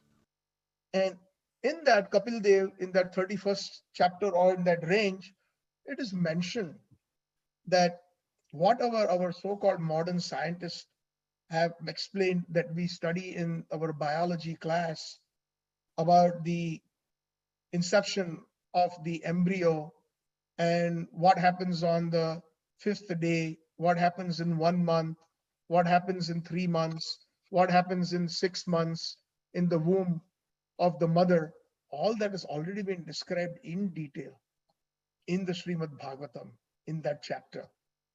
But in that chapter, one amazing thing that is described is there is a conversation which we don't learn in school, colleges, and universities. While the fetus is in the mother's womb, in every human being, even today as we speak, as per the Srimad Bhagavatam, the Supreme Lord gives darshan to that little child, to the human fetus, to that embryo. And the Supreme Lord, by his yogic potency, makes the child remind of his last 100 births. And the child prays in a very pitiful condition to Krishna, oh my dear Krishna, somehow or the other you have appeared in front of me and you have showed me my last 100 births, and I'm very ashamed at the births that I've lived and how I've wasted my human form of life. Now when I come out of my mother's womb, I will take to the pure devotional process of bhakti, and by your mercy this will be my last birth. This is how the fetus prays. When we come to that third canto, that chapter, we will be reading about that incident and we will be discussing it. So at that time, Krishna, showing the child, for one moment he disappears and the child performs his prayers in the mother's womb. So Thakur Bhakti Vinod has compiled a wonderful bhajan that kind of describes the Srimad Bhagavatam, this particular incident of the Srimad Bhagavatam, wherein he has composed a bhajan in Bengali, and I will perhaps share a verse or two with you that makes sense based on the discussion that we are carrying on. He says that Bhuliya tomare samsare ashiya peye nana vida vyatha tomara charane ashi achi ami boli bo dukkhe re katha. बोली वो दुखेर कोथा, भूलिया तुम्हारे संसार आशे, I've forgotten you, oh dear Krishna, and now I will take birth. I have taken birth in this material world, samsare, Ashia. Peye nana bida vyatha, and I'm going through the different miseries, adhyatmik, adibhautik, and adidaivik kleshas. Tomara charane, ashiachi ami, boli wo dukkhere katha, dukkhera kotha. And now I'm sitting at your lotus feet. Bhaktivinoda Thakur has written this bhajan in his old age. So he's saying that now in my old age, I'm sitting at your lotus feet and telling you the tale of my woe, or telling you the stories of my misery. Boli bo dukkhera kotha. And then he remembers, exactly as Sukdev Goswami is mentioning through Kapil Dev and Mother Dehuti in the Srimad Bhagavatam. Janani jotore chillama jakhon, bishama bandhano pashe, ekbar Prabhu dekha diya more, vanshila ei din dashe. He's saying, Janani jotore, when I was tied to the umbilical cord of my mother in my mother's womb, chillama jakhon, bishama bandhana pashe, I was tied in a very, very constricted, very, very bad position. As we know, the position that the fetus is in a very, very bent form, constricted position. And Srimad Bhagavatam describes very, very bitterly but so truthfully that the fetus stays in that position in the blood, urine, and pus of the mother in that womb for almost 8 or 9 months. And when the mother eats pungent foods, the fetus is not able to kind of digest it, because a lot of pregnant women have cravings. They want to eat something sour, they want to eat something bitter, they want to eat something very, very spicy. And all these things the child feels as it comes to a certain level of consciousness. It feels the pain because of the heavy spices. As we know, even when a child is born, immediately is not administered any solid foods. It takes some time. You cannot even administer anything else except the mother's milk. That itself is a complete nourishment until it comes to a certain stage or number of months. Then the child is able to slowly accept solid foods, which has got, even when we are feeding a small child with solid foods, it's very simple. We do not put a lot of chili powder or a lot of spices. So can you imagine that umbilical cord that is connected? It is like a feeding tube that goes to the fetus, and it cannot even say anything. Even after it is born, the child, simply because it has wet its pampers, it cries. It has passed stool, it cries. Because sometimes the uncomfortable situation, some mosquito is biting or some kind of insects are biting, it cries. Because it is hungry, it cries. Because the child cannot even express that daddy, mummy, papa, mama, something is biting me, or I wet my pampers, I need to be changed. For so many months, even after the birth, the child's only communication is crying. So similarly, even that is not available in the mother's womb. So how much the child is suffering, this is expressed in the Srimad Bhagavatam so nicely and so truthfully. And then it is Bhaktivinoda Thakur in this bhajan is saying, Bishama Bandhana Pashe, it is Bisham Bandhan. It is such a tight space. Bandhan means like a noose.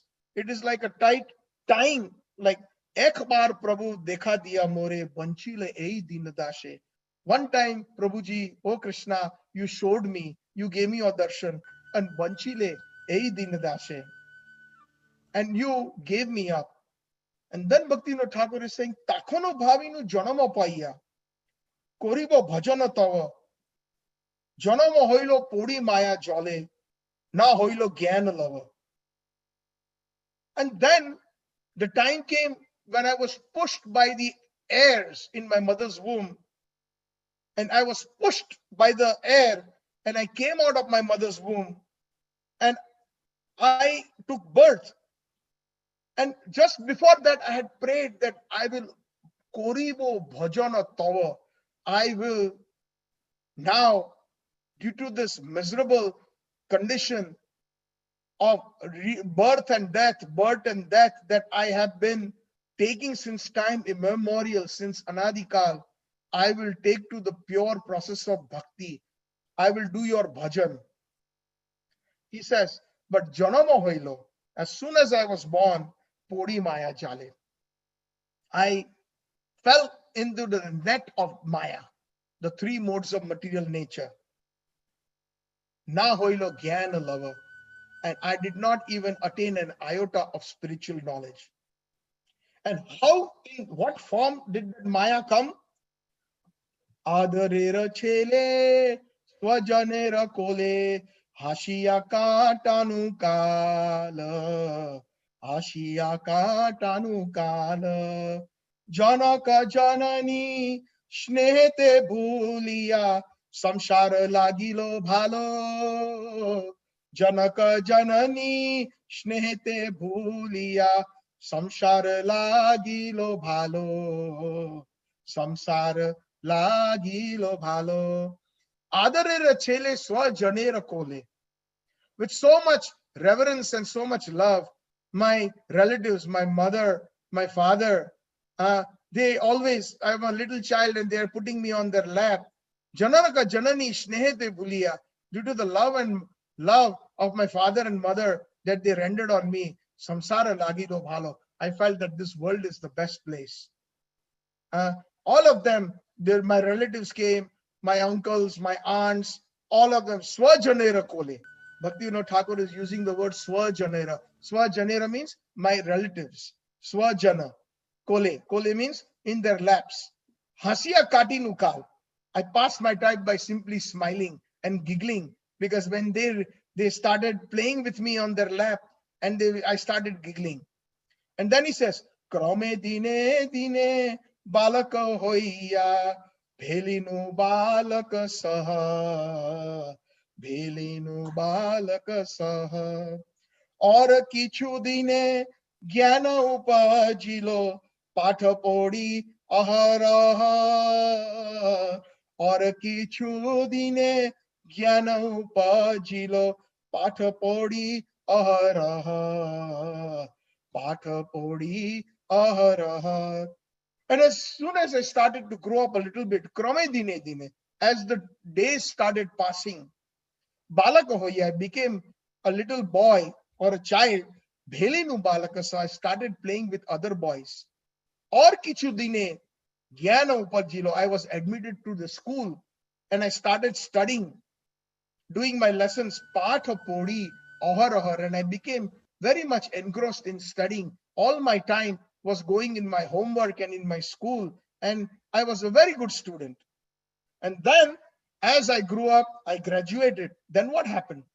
Vidyara gaurave brahmi deshe deshe dhana uparjana kori, dhana uparjana kori, swajana palana koriye kamane, swajana palana koriye kamane, bhulinu tomare hari, swajana palana koriye kamane, bhulinu tomare hari, bhulinu tomare hari. Bhaktivinoda Thakur is saying, Vidyara Gaurave, Brahmi Deshe Deshe. I graduated, I went to the best schools and colleges, Stanford, Harvard, Oxford, became, even before I graduated, now we see they are already getting invitation from big Fortune 500 companies. They are hired with 6-figure packages and so many other perks. And then what is the result? Dhana uparjana kari. I started making money. And as soon as that happened, this is a practical bhajan that was compiled about 150 years ago by Bhaktivinoda Thakurji. Swajana palana kori eka mane bhulina tumare hari. And once I started making money, a nice youthful boy who has graduated, who has got a wonderful job or a business, making so much money, automatically now the parents are getting him married or her married, whatever the case is. And then now I started my own family. And I was taking care of them very nicely. Swajana Palana. Again, Swajana means my children, my wife, extended to my parents, to the family. Kori Ekmane. I was a good son, a good husband, a good father. Ekmane, with one pointed attention. I did everything for them. They would put them with the best home, nice toys, nice clothes, nice everything. But what was the result? Bhulinu tumhare hari. I spent so much time earning money and swajana palana. Palan means to take care of the family. Swajana. Kori ek mane. I studiously and nicely took care of my family, and because of that, I never had time for you, O Hari. And then Bhaktivinoda Thakur finally is saying, Bardya ke khon bhakti binod kandiya kandiya ati kandiya ati na bhojiya tore din britha gelo na bhajiya tore din britha gelo ekhone ki hoibe goti ekhone na bhajiya tore din britha gelo ekone ki hoibe goti ekone ki hoibe goti. Bhaktivinoda Thakur is saying, Bardhyakya ekon, now in my old age, takana bhavi, now what will I do? Ekone ki hoibe go dina britha gelo. My whole life, all the days, britha gelo, they have been wasted. Ekhone ki hoibe gati. Now what will happen to me? This is what is happening to all of us. This bhajan is eternal. Just like Srimad Bhagavatam is eternal. And the bhajans written by these pure devotees. Bhaktivinoda Thakur is Kamla Manjari. He is a very, very close associate of Srimati Radharani. Who is like Lord Shiva. The Bhagavatam is manifest within his heart. The truths of Bhagavatam he has presented in little bits and pieces in his simple language in Bengali as bhajans.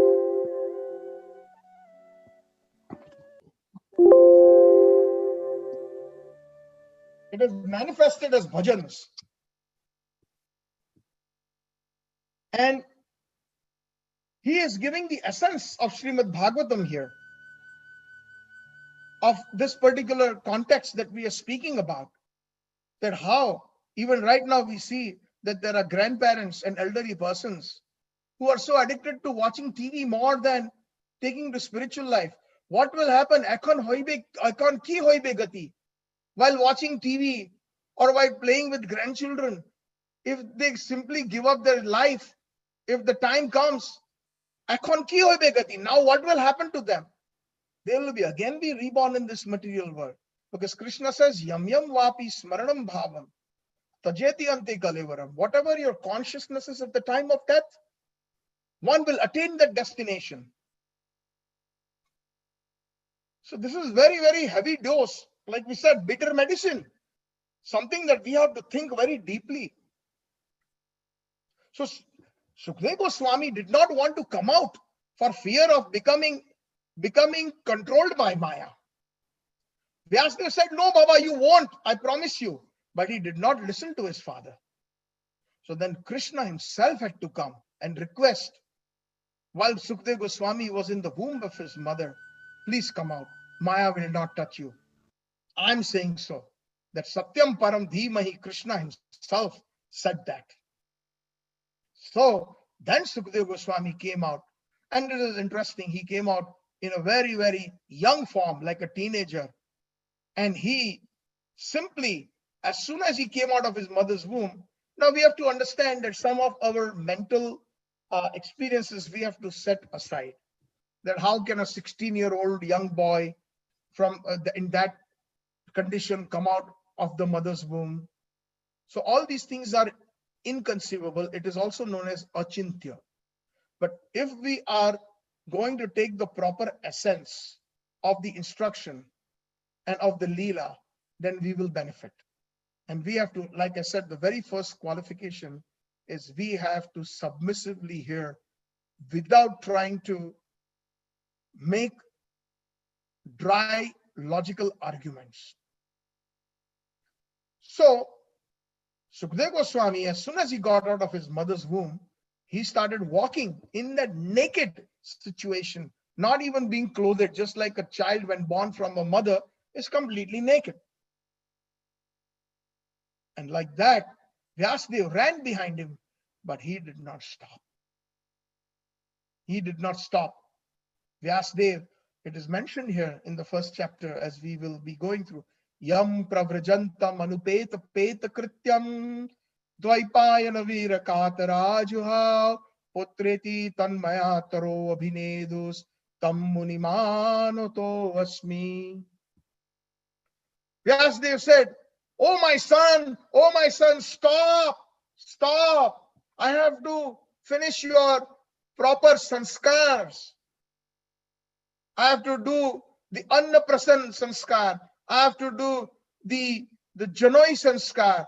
I have to do all the Brahmanical sanskars for you. Please stop. And as he was asking him to stop, the trees around him started vibrating that sound. Please stop. But he did not stop. So like this, the reason why I mentioned Bhaktivinoda Thakur's song here is the same thing, that every human child in the mother's womb feels like Sukadeva Goswami. But the difference between Sukadeva Goswami and the ordinary child is, the ordinary child is completely, the moment he comes out from his mother's womb, it is also said by modern science, there is a particular hormone with the name oxytocin, if I'm not mistaken.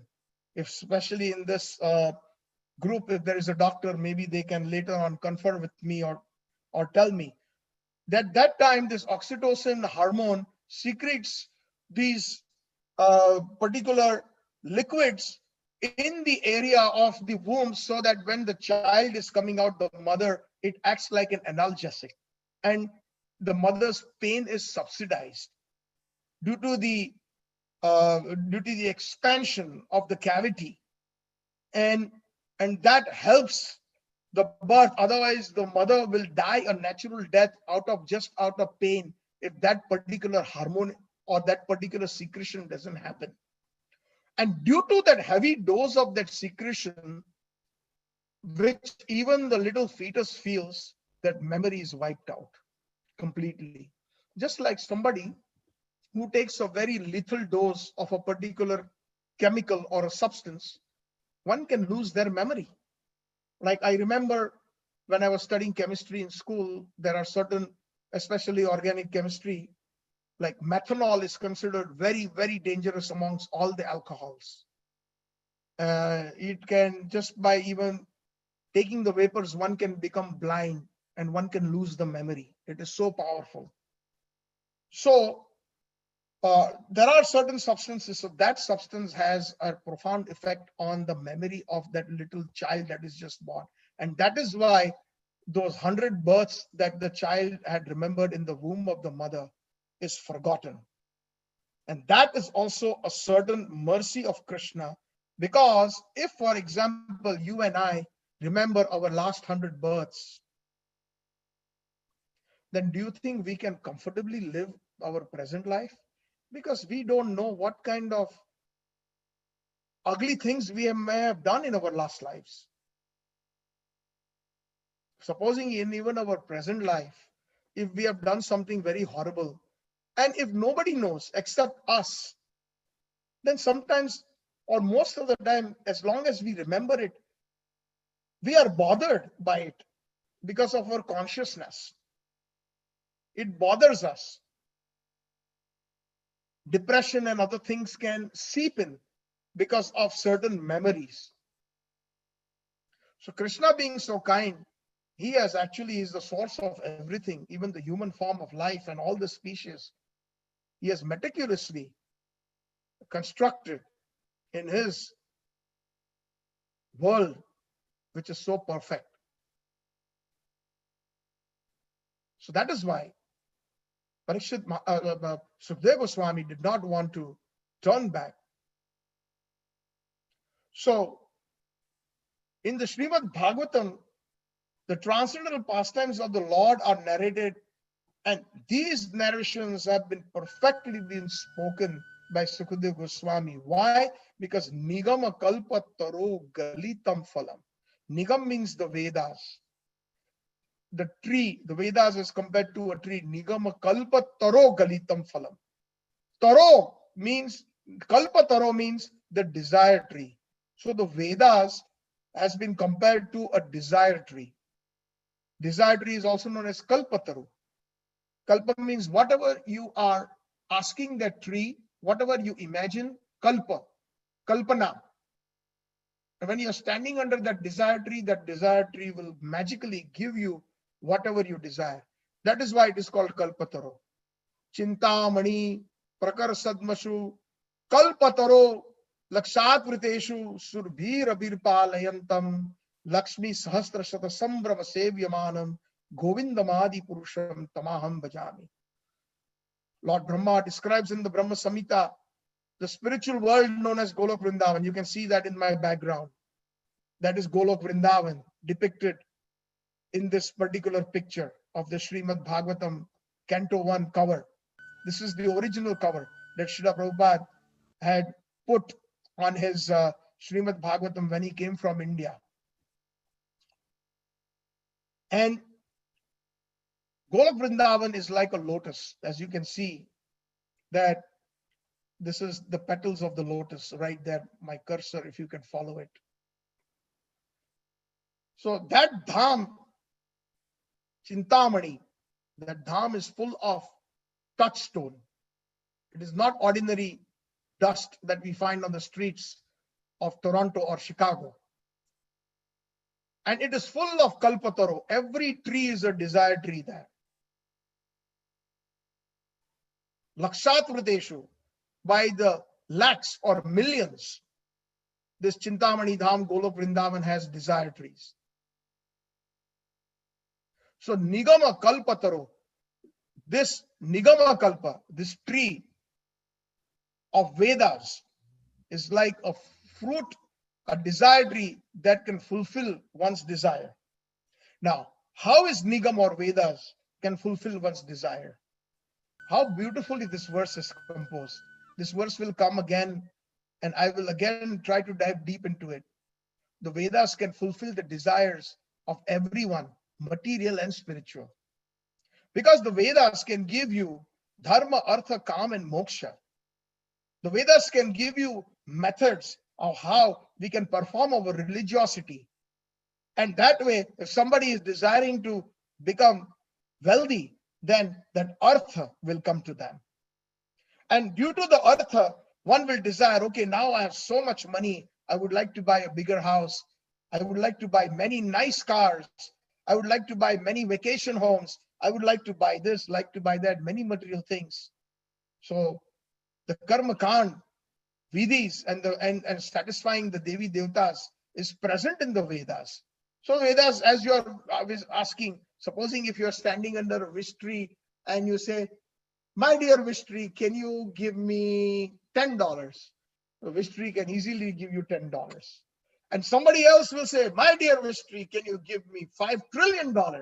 And the wish tree will immediately give $5 trillion. And somebody else can ask that wish tree, my dear wish tree, can you give me the highest of the highest, the purest of the purest, that will stop the pangs of birth, death, old age, and disease? Can you give me the highest of the highest spiritual worlds and the highest of the highest personalities, Sri Krishna, and the highest of the highest of his associates? The Vedas are capable of delivering that as well. So we have to be careful what we ask for. So dharma, artha, kam, and moksha are also the components of Vedas. So in Dhanurved, for example, Ved means knowledge. So the art or knowledge of Dhanur means archery. So if one wants to learn archery, there are chapters of how to become a very good archer in the Vedas. The Dhanurved was taught by Dronacharya. to Arjuna, to the Pandavas as an example. Ayurveda is a part of the Vedas. Everybody talks about Ayurvedic medication, Ayurvedic medicines. So Ayur means what? Life, Ayushya. Ved means knowledge about that. So those are certain sections of the Vedas. So if one wants a healthy life, keep yourself healthy, then all the yogic asanas, etc., are there in the Vedas. But the Vedas, like a wishful or a wish fulfilling desire tree, can deliver much more than the material things. That is why the words that have been used here is Nigama Kalpa Taro. This tree, the desire tree, is like the Vedas. But what is Srimad Bhagavatam? It is the Galitam Phalam. Nigama Kalpo Daro Galitam Phalam. It is the most ripened fruit of the Vedas. Just see, absorb this, and just see how you will relish it. Each and every word. Nigama Kalpa Taro. Nigam means Vedas, Kalpa Taro means the desire tree. So the Vedas can fulfill all desires, material and spiritual. Even different delineations in the spiritual desires. If one wants to become a Mayavad, Vedas can lead you that way. That, okay, I want to become God, or I want to become Soham. And then the Vedas will immediately transform your understanding through the grammatical treatises in the Vedas that will lead you to the conclusion that there is no God, I am God. Everything is Nirgun, there is no form. And the Vedas will explain all the Vedas and the certain commentaries and the verses will grammatically, they're all correct, and the interpretations would come in such a way they would be manifest. So like a desire tree. So if you stand in a desire tree and say, my dear desire tree, I don't believe that this whole world is true. I don't believe that there is Krishna, or I don't believe that we exist. So then the Veda will say, Tathastu. That wish-fulfilling Vedic tree through the verses will make you a Pakka disciple of the Mayavads, become a Shankaracharya, the disillusioned disciples of Shankaracharya. Because Shankaracharya propagated Brahmavadism, but he had a particular reason, which we will explain later on when the time arises. But at the end, Shankaracharya Pad, who is Lord Shiva, he says, Bhaj Govinda, Bhaj Govinda, Bhaj Govinda Mudamate. Samprapte samhita kale, nahi rakshati dukkarne. Oh, my dear disciples, oh, you foolish disciples, Mudamate, your intelligence, foolish intelligence, Mudamate, Bhaja Govinda, please worship Govinda. Samprapte samhita kale, at the end of your time, when time comes, and when you're going to start reading all those Vedic verses and trying to logically argue the meanings grammatically of Vyakran, of grammar, Nyay, Adi, it's not going to protect you. Only your Krishna consciousness, thinking about Krishna, will protect you. And like that, he left his body, giving them the essence of Srimad Bhagavatam, which they could not catch. So Nigama Kalpa Taro, Galitam Phalam, Srimad Bhagavatam here is described as the most sweet, ripened fruit of this desire tree of Vedas. Why? Sukha Mukhad Drava Amrutam Samyutam. Because it emanated from the lips of Sukha. Sukha means Sukadev Goswami. And Sukha means the parrot of Radharani. Parrot of Radharani, her name is Sarika. That is the name, the female parrot. And Sukadev Goswami is an incarnation. So because those narrations of the pastimes of Krishna and his incarnations and the truths and the philosophical presentations came from the lips of Sukadev Goswami, the son of Vyasadeva, and Sukha, the parrot, the Sarika, the parrot of Radharani, it became very delicious. This is poetry. Beautiful. Have you all heard? Have we not heard that whenever there is the most ripened tree on a fruit like a guava or a mango, very, very sweet. But when a parrot comes and bites on it, that fruit becomes even more sweeter. If you have not heard that, perhaps we can hear that from our elders who will tell you that. But it is a fact. Sometimes when the experts pick a fruit from a tree that is ready to eat, they will examine the fruit before breaking it. And when they see that there is the markings of the beak of a parrot, they will say, aha, out of all these sweet fruits that we see that are ripened, this is the most ripened of all. So Srimad Bhagavatam, the analogy is given here as the ripened fruit of the tree of desire of Vedas. Sukha mukhat drava amrutam samyutam. Drava is nectar and it is amrut. It is such a nectar that brings deathlessness. Mrut means death and amrut means brings that. By taking it or by eating it or drinking it, one will attain deathlessness. And that's what Srimad Bhagavatam gives us, deathlessness. One who serves Srimad Bhagavatam with the proper attitude, with the proper mood, like Parikshit Maharaj, will attain the spiritual sky, Golok Vrindavan. And then Tattva Punarjanmaneti, Mameti, so Arjuna. That person will never come back in this material world of birth, death, old age, and disease, the repeated cycle of samsara. That is why it brings Amrut. Srimad Bhagavatam is Amrut. Drava samyutam amruta. Nigama kalpa taro galitam phalam. Sukham mukha drava amrutam samyutam. Pibata Bhagavatam rasam alayam. This Bhagavatam, the analogy is given, is like not only a ripened fruit, but what is the quality of a ripened fruit? See, this is so much nectar in it. When you take a very ripe mango and you try to bite it or even cut it, lots of juice falls out, nectarian juice.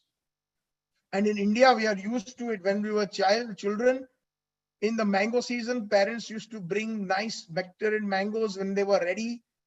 I remember I used to help in the kitchen, simply squeeze a little bit. And we had a little pan, a pot, and then tie a little jute cloth with a string and then simply squeeze it out. And then the nectar used to the amras.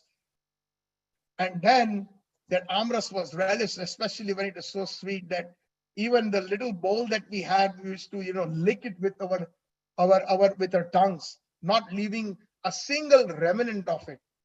That is Srimad Bhagavatam, the analogy here. That Pibata Bhagavatam rasam alayam. This rasa, this nectar, is drunk by liberated souls. Pibata Bhagavatam rasam muhuro rasika bhuvi bhavuka. It is so much relished by rasika devotees. Those who have so much rasa or interest or attachment to the pastimes of the Supreme Lord, they also enjoy it. They are the ones who really enjoy it, and the rest of them also will enjoy it. So the subject matter of this is appealing to all classes of persons, rasika bhuvi bhavuka, including those who are seeking liberation like us, to relish the mellow of becoming a pure servant of the Lord. So this is the wonderful glorification of the Srimad Bhagavatam. So this Srimad Bhagavatam is not how one recites it, but who recites it. This Vedic fruit, which is a mature and ripe in knowledge, is spoken through the lips of Sukadeva Goswami, a highly realized personality. And it is not for his ability to recite the Bhagavatam exactly as he learned from his father. Actually, when Sukadeva Goswami ran away after he was born from his mother's womb, and his father Vyasadeva started chasing him, he would not stop and he left. After he went deep into the forest, he heard a few children playing. And they were actually singing some verses, some Sanskrit verses. And especially, there were a couple verses that attracted him so much that he stopped. And the essence of the verse was the beautiful description of Krishna, Bhagavatam Pida, Natu Vapu, how beautiful the Supreme Lord Krishna is. And he's such a beautiful dancer with a beautiful peacock feather, wearing the pitambar. And then in another verse, the boys who are playing was saying that there's nobody as merciful as Krishna, because even that witch or that demoness Putna who came in the form of a beautiful gopi tried to kill Krishna by smearing very, very obnoxious poison on her chest. And Krishna, seeing the sentiments, that although he knew that she came to kill me, but he accepted that part of her sentiment that I want to feed Krishna milk with my own chest. And Krishna is so kind that he awarded her, after she was killed, Golok Vrindavan as a dhatri, as the position of a mother. Kam Dayava, such a personality where we will find in the entire creation. That is why indeed Krishna is Karuna Sindhu. He is an ocean of mercy. So when he heard this, Sukdev Goswami, he said, because he was already a realized soul, he said, where did you hear this? Of course, this is the Leela. Again, we have to understand that Krishna puts a person or an individual, especially his devotees, in sometimes in a very, very interesting situation, sometimes making them appear like they are ignorant, like Arjun. Arjun is a Sakha of Krishna. How can he be so ignorant? How can he be on the bodily concept? That he could not understand the heart of Krishna, that he could not understand pure bhakti, that he could not understand the desire of Krishna. When Krishna says, kill all these people, doesn't matter if it's Dronacharya, your guru that taught you warfare, or Bhishmadev, who is your great grandsire, your grandfather, or all Kripacharya, who is your Kul Guru, and these cousins. So Arjuna was put into yogamaic delusion to make it appear that he's an ordinary human being. Oh, it's better not to fight. What is the use even if I fight and all my kinsmen and all my cousins, when they will be killed, and even if I'm the winner, I'm not going to enjoy this kingdom on their bloodshed. This is how he argued. He said, if all these soldiers and all these kings will be killed, there will be so many widows on the battlefield that will be created due to their death. And all these widows will be miserable. And some of these widows will be, young widows will be taken advantage by society. And they will be, the progenies born out of them that will create ill in society. Like unscrupulous men taking advantage of young widows. So he is Varuna Shankar. That is what the word he uses, which is similar to, analogous to the word bastards in English. So like this, Arjun is saying it's better for me to go to the forest and take a kamandal like a sannyasi and beg than to fight for my kingdom. I'm ready to leave this battlefield. So that is out of ignorance, because he was talking on a bodily concept. But how can Arjun be ignorant? He cannot be, but he was put into the delusion of Yogamaya. But you and I, we are under the illusion of Mahamaya. And we have explained the difference between Mahamaya and Yogamaya. Yogamaya does the service to Sri Krishna or any of his avatars for a spiritual reason. And Mahamaya does a particular act in this material world, putting the jivas into illusion for their own bodily sense gratification. That is the major difference besides so many other differences. So when Sukadeva Goswami heard this, he asked, where did you learn this? Oh, he said, Vyasdev, he's our teacher. And then when he heard such wonderful verses, he said, I must learn this. Vyasdev is my father. So he turns around and he goes back to Vyasdev. And then Vyasdev, who had already manifested the Bhagavatam, remanifested the Bhagavatam, taught this Bhagavatam to Sukadeva Goswami. So it is not the ability of Sukadeva Goswami to recite the Bhagavatam exactly as he heard from his father, but for the ability to present this work in such a manner that would appeal to all classes of men. Because if he had done exactly as he had learned from his father, perhaps you and I could not have understood the Bhagavatam that he spoke. As we know, Vyasadeva is Mahavishnu, very scholarly. And the Vedas that he had to from Rig, he had to break it down into Sam, Yajur, and Atharva and Upanishads. Too complicated, but it is the ability. So sometimes some people think that learning all the verses of the scripture is a great achievement. No, learning the essence of the verses is important. And especially if one is a preacher and one means well to all, then one should preach the essence of these verses. In Srimad Bhagavatam, scholarship has got nothing to do with scholarship. It is beyond scholarship. The subject matter is so presented through the lips of Sukadeva Goswami that any sincere listener, any sincere Shrota who hears submissively can at once relish the transcendental tastes which are distinct from the perverted states of the material world. We will soon learn how to distinguish between the perverted and the materially tinged literatures of the Vedas and the pure message of the Vedas. And this ripened fruit of the Vedas was not dropped all of a sudden from the highest planet of Krishnalok or Golok. It has come carefully through the chain of disciplic succession without change or disturbance. Just like in a very nice mango orchard, the farmers take very great care, especially if the mangoes are going to be harvested, or any fruit as a matter of fact.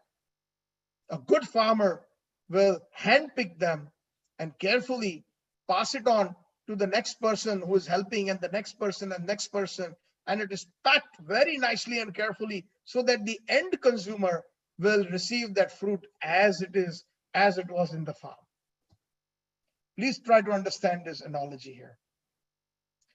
So the most important thing about hearing Bhagavatam is to be fortunate enough to hear it in that proper, careful, caring, disciplic succession without any change or disturbance. One should be intelligent enough to know the position of the Srimad Bhagavatam by considering personalities like Sukadeva Goswami, who deals with the subject matter so carefully. And this process is known as parampara.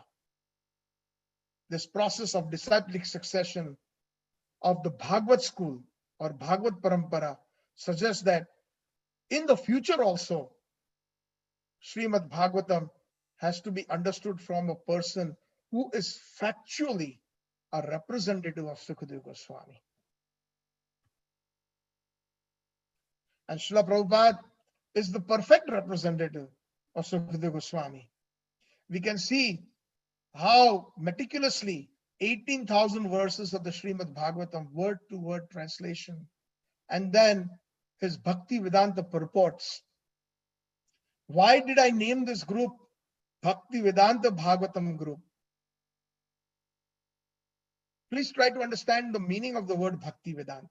Srila Prabhupada has an adjective, Bhaktivedanta Swami Srila Prabhupada. The Vedanta has been studied by so many different schools and thoughts, including the Mayavads.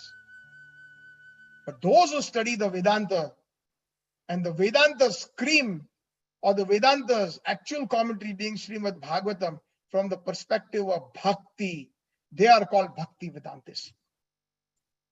That is the distinction between a Vedantist and a Bhaktivedantist. A professional man who makes a business out of reciting the Bhagavatam illegally is certainly not to represent Sukadeva Goswami. No. There are so many in India especially charging lakhs of rupees for Bhagavad Katha. And there are so many people of poor fund of knowledge who just for the sake of show or the sake of wealth or some kind of auspiciousness, some material auspiciousness they want to attain in their lives, that they want to keep Bhagavad Sapta by a big Bhagavad speaker who is charging big money. Neither the Bhagavad speaker will benefit nor the listeners. Not the true essence. Bhagavatam is Krishna. Please try to understand this. This is a very important concept in the foundation. Bhagavatam is Krishna. Krishna is a person. And a person reserves the right, an ordinary person like you and me reserve the right, who we can open the door to or close the door to. You think Krishna doesn't deserve the right? Who is the proprietor of everything? Isavasham idam sarvam. In the Isopanishad, that's the very first two words. Isavasam idam sarvam. Everything belongs to him. So does he not have the right to reveal himself or to hide, depending on the consciousness of the person? You and I have the right to hide our safe box where we keep our jewelry and our passport and money. Don't we have that right? Whom we can show it, whom we can give. We can show the keys to my wife, I can show it to my mother, I can show it to my son, my daughter, but I did not show it to some stranger. So the Srimad Bhagavatam or Krishna and Krishna's intimate pastimes of creation, his avatars, those secrets are also a secret that Krishna reveals the right to reveal. Otherwise, he's going to simply put a nice curtain and one can keep playing behind that curtain in the grammatical Sanskrit verses, which will not be revealed to them in the perfect perspective. Those professional Bhagavad speakers, their main business is only to earn a livelihood.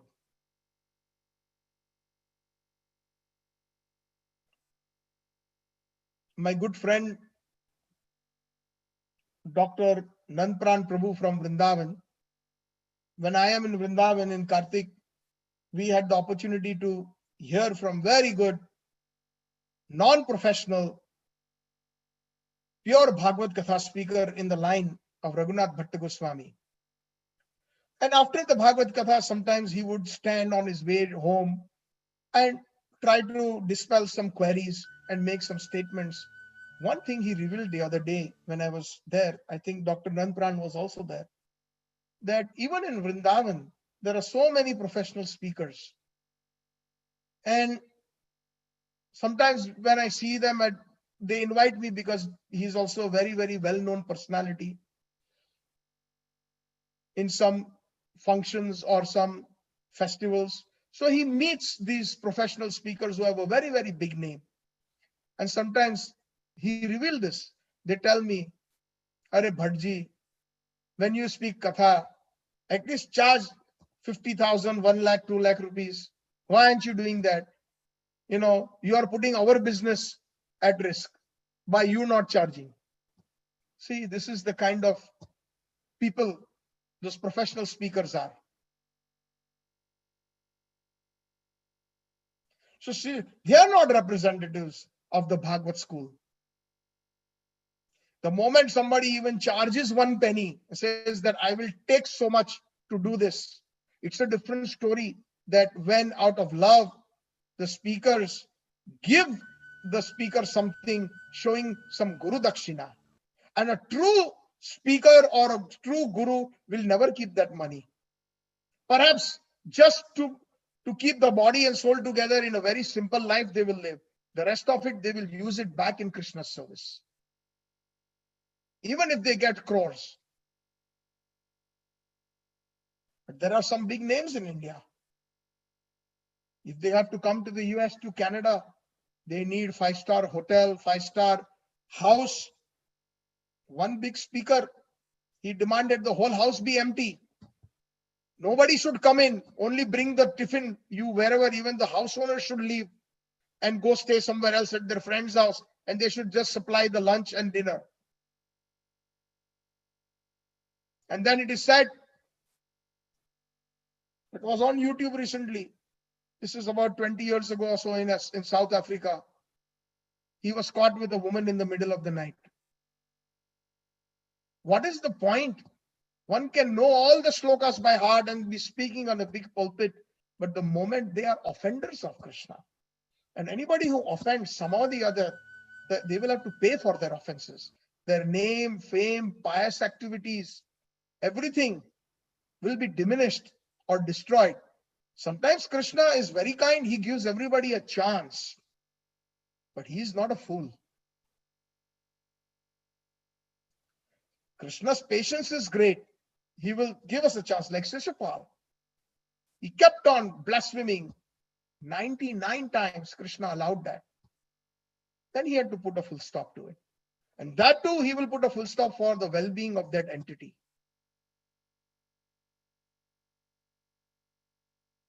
So Srila Sukadeva Swami describes the Bhagavatam from its very beginning and not whimsically to satisfy the mundaner who has very little knowledge of the transcendental science. One time Srila Prabhupada went to the Birlas in Delhi, I think it was. He was invited. At that time, Prabhupada did not have any temples or anything. They were still under the process of building. So Prabhupada was invited by many big business people, industrialists. And the Birla family had invited Prabhupada. And obviously, when a sadhu is invited, pious people want to hear from him. So then somebody in the Birla family requested, Swamiji, can you tell us something from the Pancharas Adhyay of this 10th canto of Srimad Bhagavatam? And Prabhupada courteously and humbly folded his hand. You may be qualified to hear, but I'm not qualified to speak. It actually meant the other way around. Most people who want to hear Srimad Bhagavatam, they want to immediately jump into the 10th canto. They want to jump into the core of the 10th canto, which is the Rasa Mahapanchadhyay.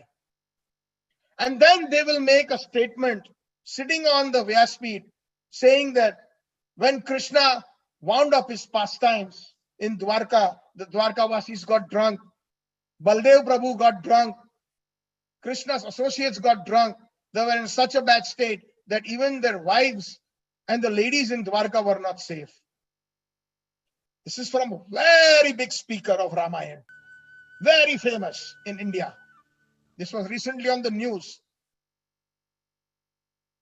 What kind of Ramayana, my dear Bapuji, you learnt? Ram is the incarnation of the incarnation of the incarnation of the incarnation of the incarnation of the incarnation of Sri Krishna.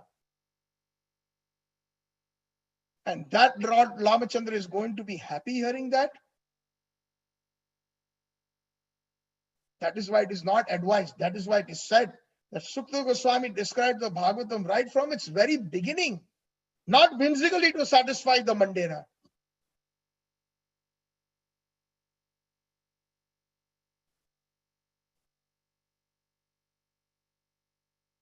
It's a shame that our leaders do not have understood the essence of Bhagavad because they never learned it. They had good oratorship, they have good memory, but they have no realization and they have no real guru. to guide them. And some of the other, Bhagavatam says, Andha yatha andhayupayamana. Prahlad Maharaj says in the 7th canto of the Srimad Bhagavatam that the blind are leading the blind. And what happens in that condition? When a blind person is leading another blind man, that another blind man will, both of them are certainly to fall in a ditch.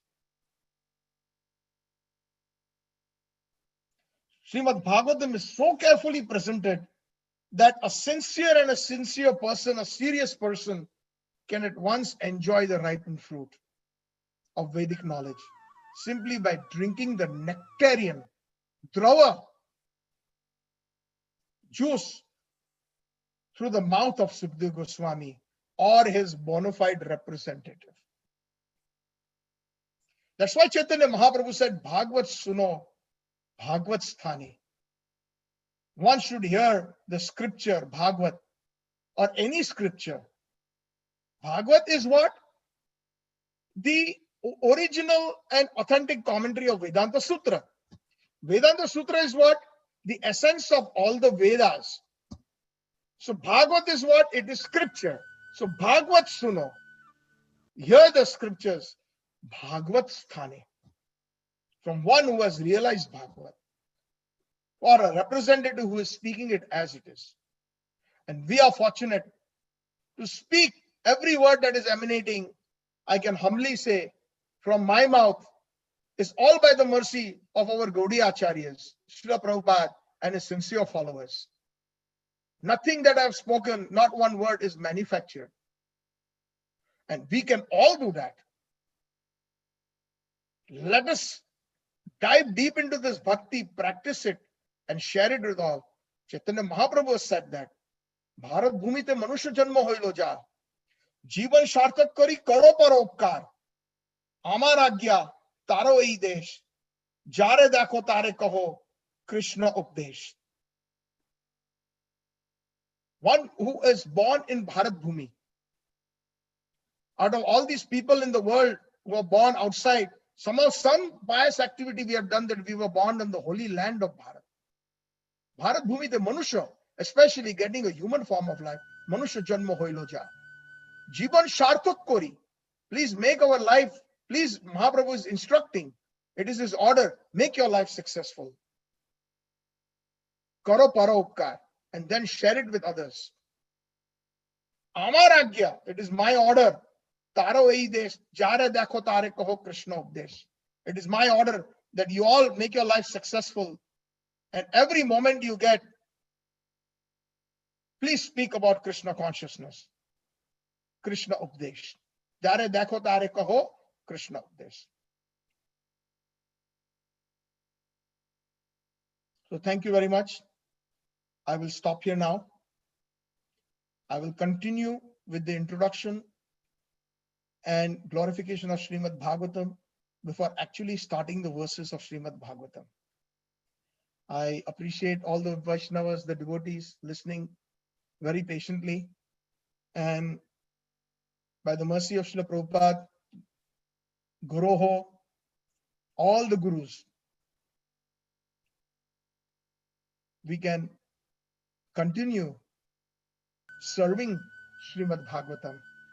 I'm very thankful to the devotees who have arranged this. And it is very inspirational to each other. We should inspire each other for such subject matters. If we really love a friend, really love a family member, then we should invite them to such eternal, sublime processes that will bring us eternal good. We can always give something to a friend in the form of money or gifts, material gifts.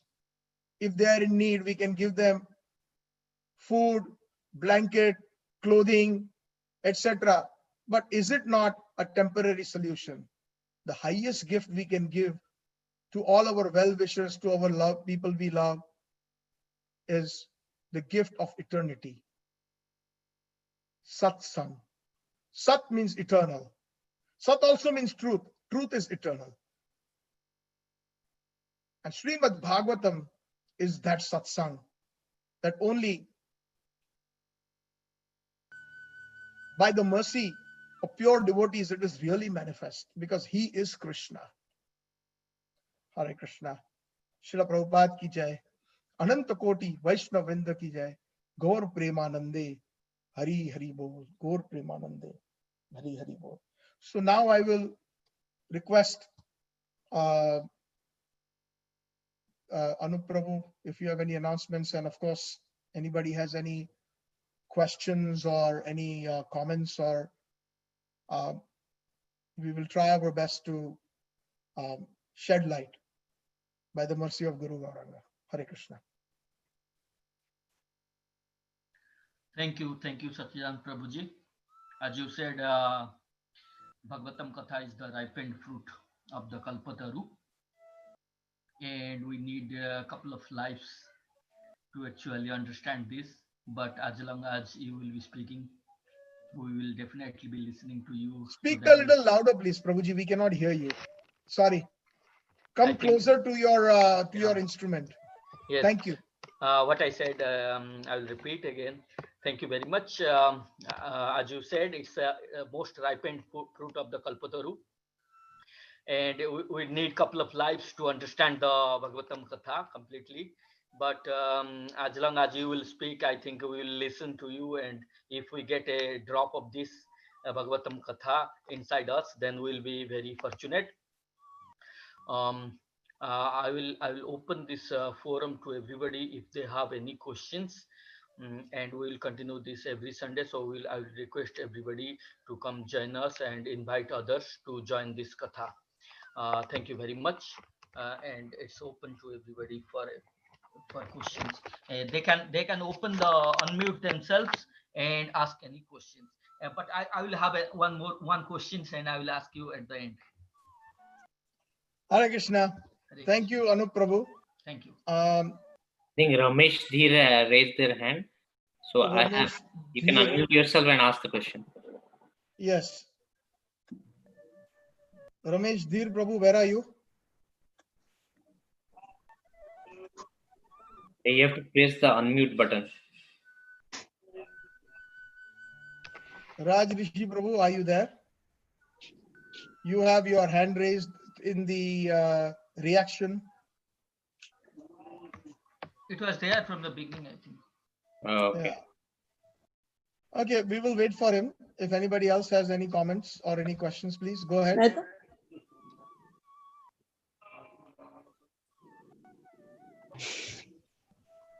Hare Krishna Prabhu. Hare Krishna Sujay Prabhu. Hari Bol Prabhu. Hari Bol, Hari Bol.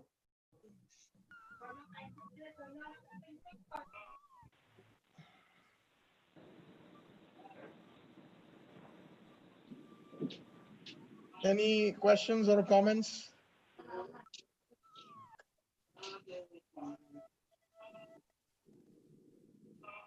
So I can ask my question then. Okay, sure. Go ahead. Yeah. Speak a little bit closer, please. Yeah. So this is about the Shankaracharya thing you said. Like he is mainly Mayabad, but at the end you said he said like Hari Bol or something. Bhaja Govinda. Bhaj Govinda.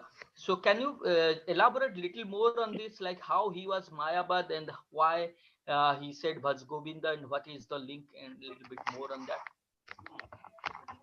Yeah, so Shankaracharya Pad, actually, just to give a little bit of history, he actually came right after the Krishna avatar of Buddha. Keshavadhrita Buddha Shadira Jaya Jagadisha Hare. So before Lord Buddha, he based on the, I was going to actually touch on it on next time, but still because you asked, I will explain a little bit, and then maybe I can elaborate in the next session or two. He is basically saying that when the Vedas have certain provisions, especially in the Tamoguni Vedas, that one can eat meat, and in the Tamoguni sections of the Vedas or some Puranas, there are provisions in the Vedas to eat meat, but there is no cow killing or cow meat eating in it. And due to that, there are certain restrictions. That restriction is as such as that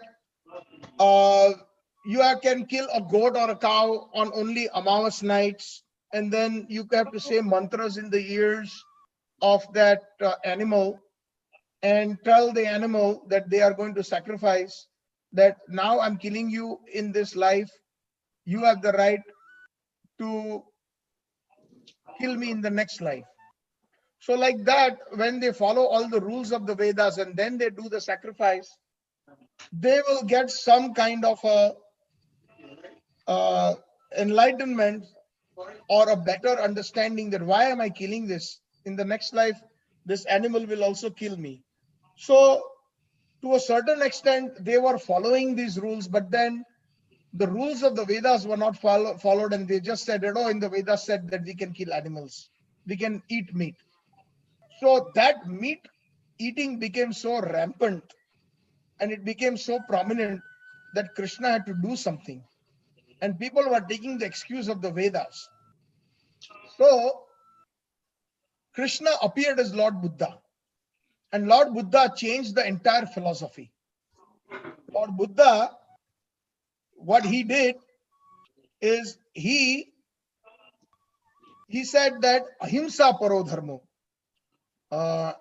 There is no other spiritual activity or parodharma than non-violence.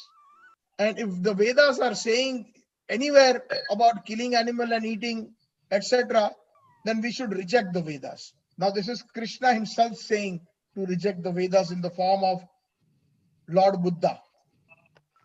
So, and then he also tricked everybody in saying that there is no karmic reaction, there is no soul. At the end, when the body dies, everything dies. That is called shunyavad. Everything becomes zero. And that is nirvana. That's what they describe, the Buddhist or the Buddhism philosophy. So then the entire Bharatvarsh became followers of Lord Buddha, and especially the great king Ashoka, who had become a very big emperor. And you all must know from history that he was an ardent follower of Lord Buddha. He was a Buddhist. And under his kingdom, a lot of Buddhist stupas and a lot of Buddhist monasteries were established, and Buddhism spread left and right. And the Vedas were not recognized. But when the ahimsa principle was established, now Krishna had to unwind what he did. So he sent his own pure devotee, Lord Shiva, Mahadev, as Shankaracharya Pad.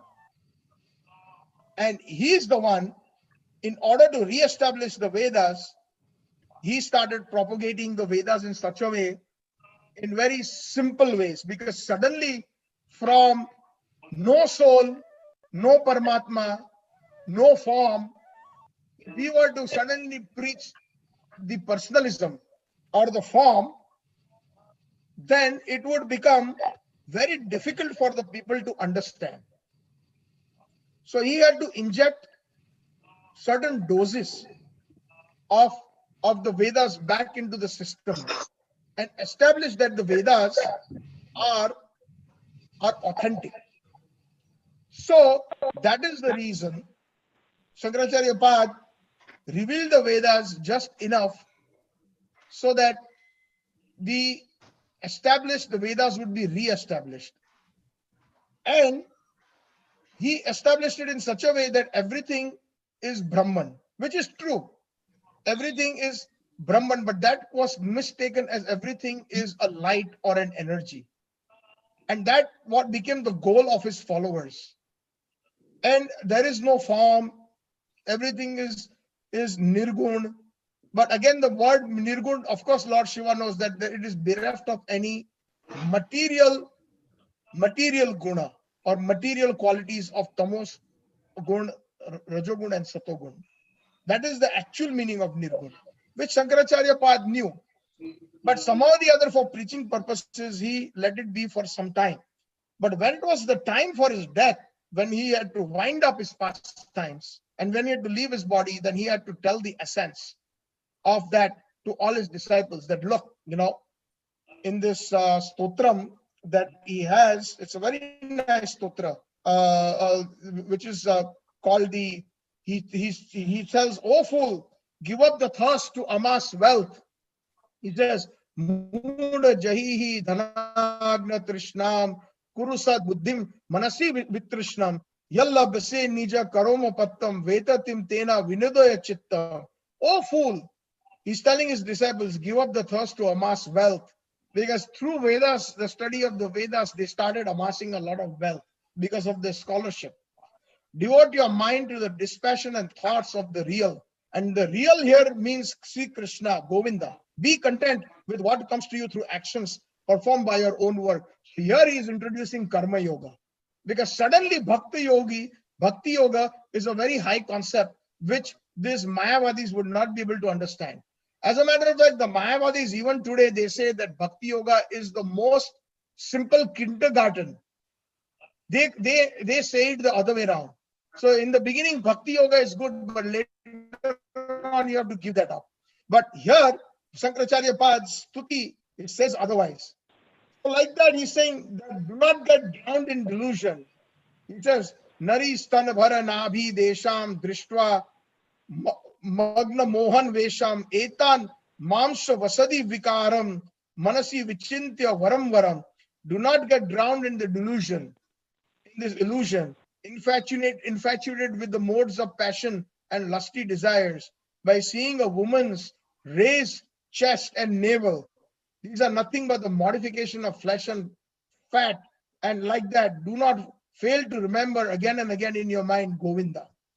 Like this, he is saying that even if you study the Vedas, those lusty desires are not going to disappear, because that is on the platform of pratishtha. And pratishtha can only disappear with pure bhakti once we take to that. So Shankaracharya Pad gave the final lesson, but very few of them caught it. And even today, their followers are still playing around with that fact, because you know what, it is very difficult. If I make a statement when I'm sitting on the Vyas Asan, and I say that, you know what, all of you here, listen to me. You are all eternal servants, whether now in the material world or when you get liberated and you go to the spiritual world, you will always remain servants. If I make that statement, a lot of people will not buy that very easily.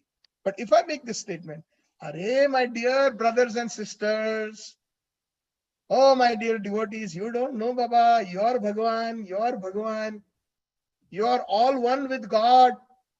We are all same. And when our life is finished, when this body is finished, we will all merge into Brahman.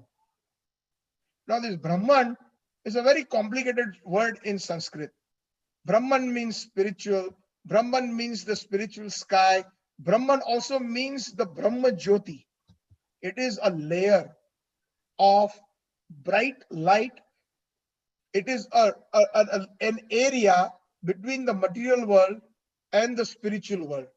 This area is known as Brahma Jyoti. It is like sometimes when we are going in the mountain, we see a big, huge patch of cloud that is descended on the road that you cannot even see. If you have traveled out sometimes at higher heights, that clouds, they are actually floating right in front of your eyes at your level where you are standing or driving, right? So when we go into it and we cannot see anything around us, we think that we have entered that light or that space which is bereft of any kind of tamogun, rajogun, and satogun, which is true, because that light, if you can see this picture here, I don't know how many of you can follow my arrow around. Just on the periphery of the lotus, there is a white light here. I'm just going around in circles. And of course, this effulgence is due to the purity of the dham, of the spiritual world or the worlds. So that whole belt of white light is the spiritual world, and the entities that are so pure are emanating that aura. And that aura or that belt, one cannot see beyond it.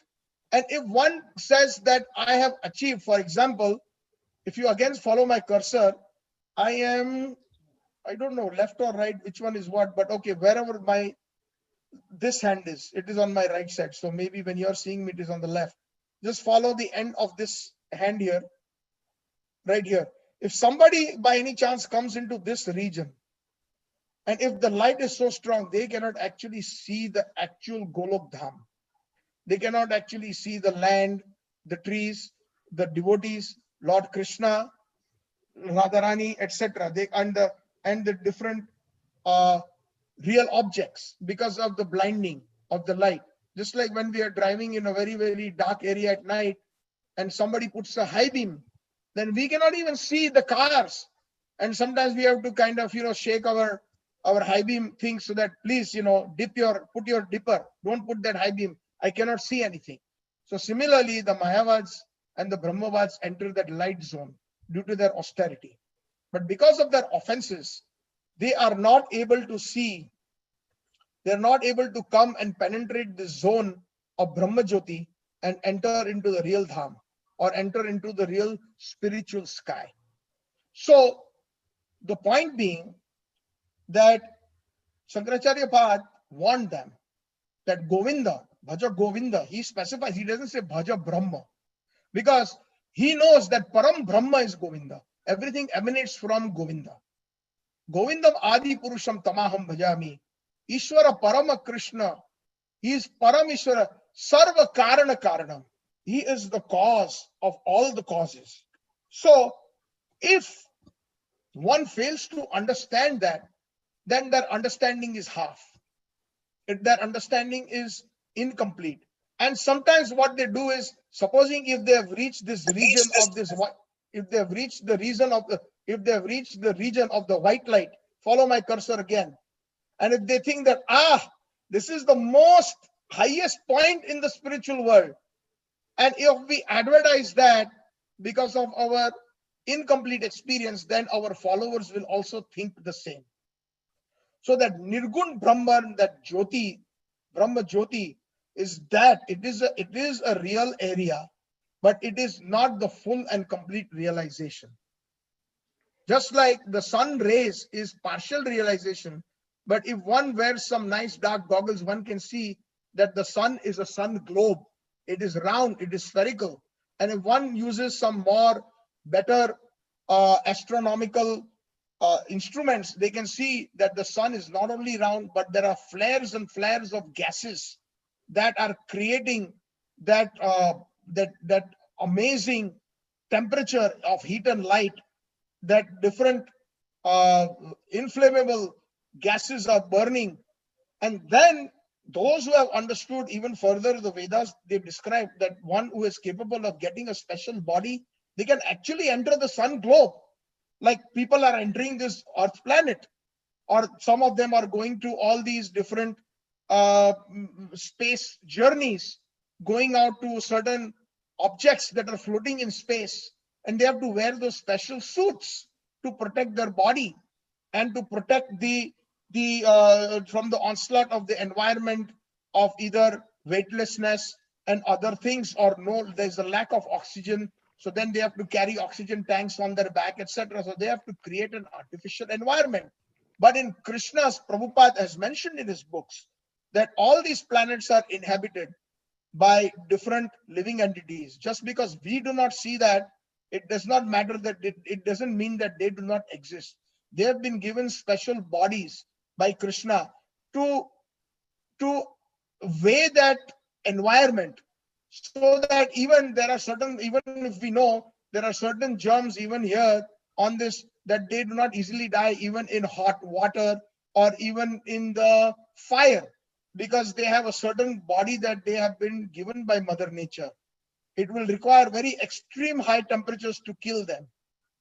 If we read that in the science journals, we will find them.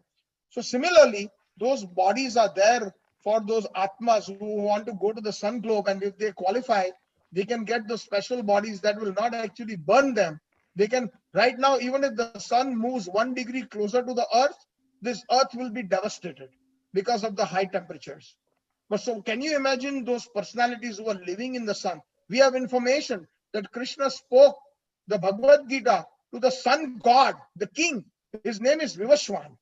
So this is not some fairy tale. And there are living entities in the sun globe, in the Chandra. Chandra is very cold. There are sub-zero temperatures. But there are bodies who can live. Let me tell you something. For example, from my practical experience, I'm going to share something with devotees. I love to go scuba diving. Whenever I get an opportunity, I am a certified scuba diver. And it gives me a certain kind of a peace or a solace when I go underwater. And it kind of reminds me of how beautiful Krishna's creation is. And please try to understand this personal example that I am, because this is a practical experience that I'm talking about. So the deeper you go in the water, you have to adapt to the water, and you have to have all this gear on the back, the BCD, the buoyancy control device, you have the air tank, and then you also have to do some equalization. As you go deeper, there's more pressure coming on the head, in the ears, and you have to equalize using techniques. And if you don't do that, then your lungs will burst, your ears will burst, and you can die. So these are the techniques that they teach you when you go diving. But when I'm down there at 100 feet or so, and after all my equalization and everything, and the buoyancy has been attained, and when I'm seeing all those fishes and all those beautiful, from the 8,400,000 species of life, it is mentioned in the Puran that Jalaja Navalakshani, there is 9 million varieties of aquatic life, 9 million varieties. So in that 9 million varieties, sometimes we see when my dive master who is guiding, he will take us to some of the caves underwater, and he will point out, and there's a little, very little creature, very beautiful, purple in color, and it has got like whiskers like lobsters, but it is so tender.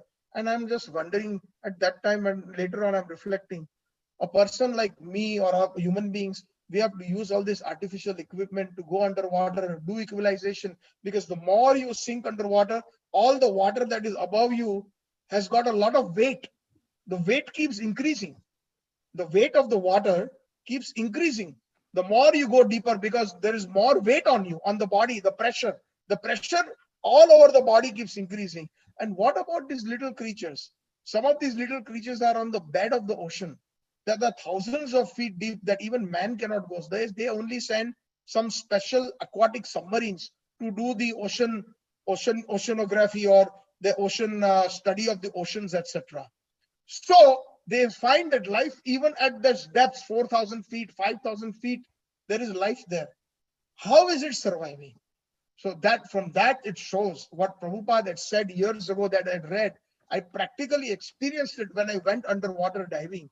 That how they are able to survive in such heavy pressure of water. And even when we are coming up, the main instruction is you cannot come up suddenly. You have to come up very slowly. As you are coming up, the pressure is decreasing and your lungs are like a balloon. And if you come up fast, your lungs can burst and you can die. And as you are going down, your lungs are compressing. Just like you try that in your bathtub or in a deep water, you have a blown balloon, and as you are putting it in the water, the deeper it goes, it will compress. And when you release it in the bottom, like if you are in the bottom of a swimming pool and you release that balloon, it will expand, and it will even go beyond its volume and it will burst. So this is the principle of physics or whatever, but this is the laws of nature, and physics is a small component of it. So similarly, all these bodies are capable of living in different parts of the creation. Even to go to the spiritual world, whether Golok or Vaikuntha, we get special bodies. In our ordinary body, we cannot, because this body is material, and anything material cannot enter that region. So the Mayavadis cannot enter the true region of the guna, or the sakar realm, where there is devotees, there is trees, there is cows, there is grass, there is Krishna, and there is different forms of Krishna. It is a curtain. Krishna reserved the right because they do not want to become dasanudas. They like that idea. Oh, Baba, you are God. So God means enjoyer. He is bhokta. So everybody likes. So if you go to any of these Mayavadi temples, they originally do some pancha upasana. Hanumanji, Suryadev, Shivji, they do the upasana of Narayan. Like that, this is the pancha upasana that they do, and then they say we have to graduate beyond that because all this is ultimately illusion. You will see. So all these five pancha upasana that they teach you, they say these Mayavadis, it is very basic. And those sadhus or sannyasis who are beyond that, they will not do pancha upasana. They will think that they have become God. They are one with God. So that is what they are saying. So that sounds very nice. Oh, you and I, Are Anup Baba, you don't know, you are God, I am also God. Then why I should serve you, why you should serve me? So that dasatva doesn't happen. And where there is no dasatva, Jiver Swarup by Nitya Krishna Das, that is Chaitanya Mahaprabhu's, Krishna's own proclamation. So we are trying to find different versions and meanings of Shastra and breaking it down and interpreting and making interpretations. When Krishna has declared that Jiv Swarup is Nitya Krishna Das, then what is there to interpret further in that? Whether here or in the Brahmajyoti or actually in the Vaikuntha Dhams, we are Nitya Krishna Das, or his incarnations, his Swarupas. We are his eternal servants. So that most people don't like. Why should I be servant? And that is the main reason why we are here in the material world, because we want to imitate, we want to become bhokta instead of serving the bhokta. And through the service of bhokta Krishna, we automatically, as a secondary byproduct, we derive automatic bliss, which they don't understand, which is far beyond the understanding of these Mayavadis. So then in the 10th canto, in the 11th canto, Brahmaji mentions in the Srimad Bhagavatam, Aruva Krichena Vimuktamanena Patanti Adha. These Mayavadis and Brahmavadis, when they are in that Brahma Jyoti, they Vimuktamanena, they think that they are liberated.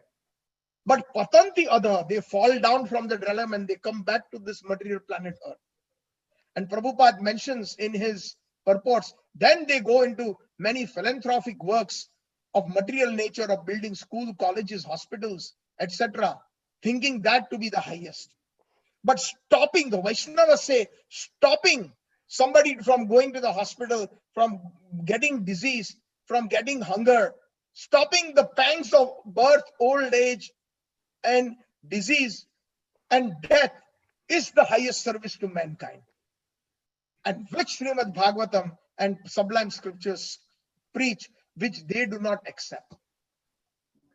And that is why they are Mayavadi Krishna Pradi. Mayavadi Bhascha Shunile Hoy Sarvanash. Anybody who listens to Mayavad, they will be completely destroyed, even if it is scripture. And the description is like the scriptures are like, or the Vedas are like pure milk. They're pure. But if a snake comes and touches pure milk, even if it touches just a little bit, then one cannot consume it. It has to be rejected. That milk has to be thrown away. So we have to be very careful. That is why in this foundation or the introduction of Bhagavatam, I mentioned today, it is from who we are hearing scripture is very, very important. Otherwise, we will be completely misguided.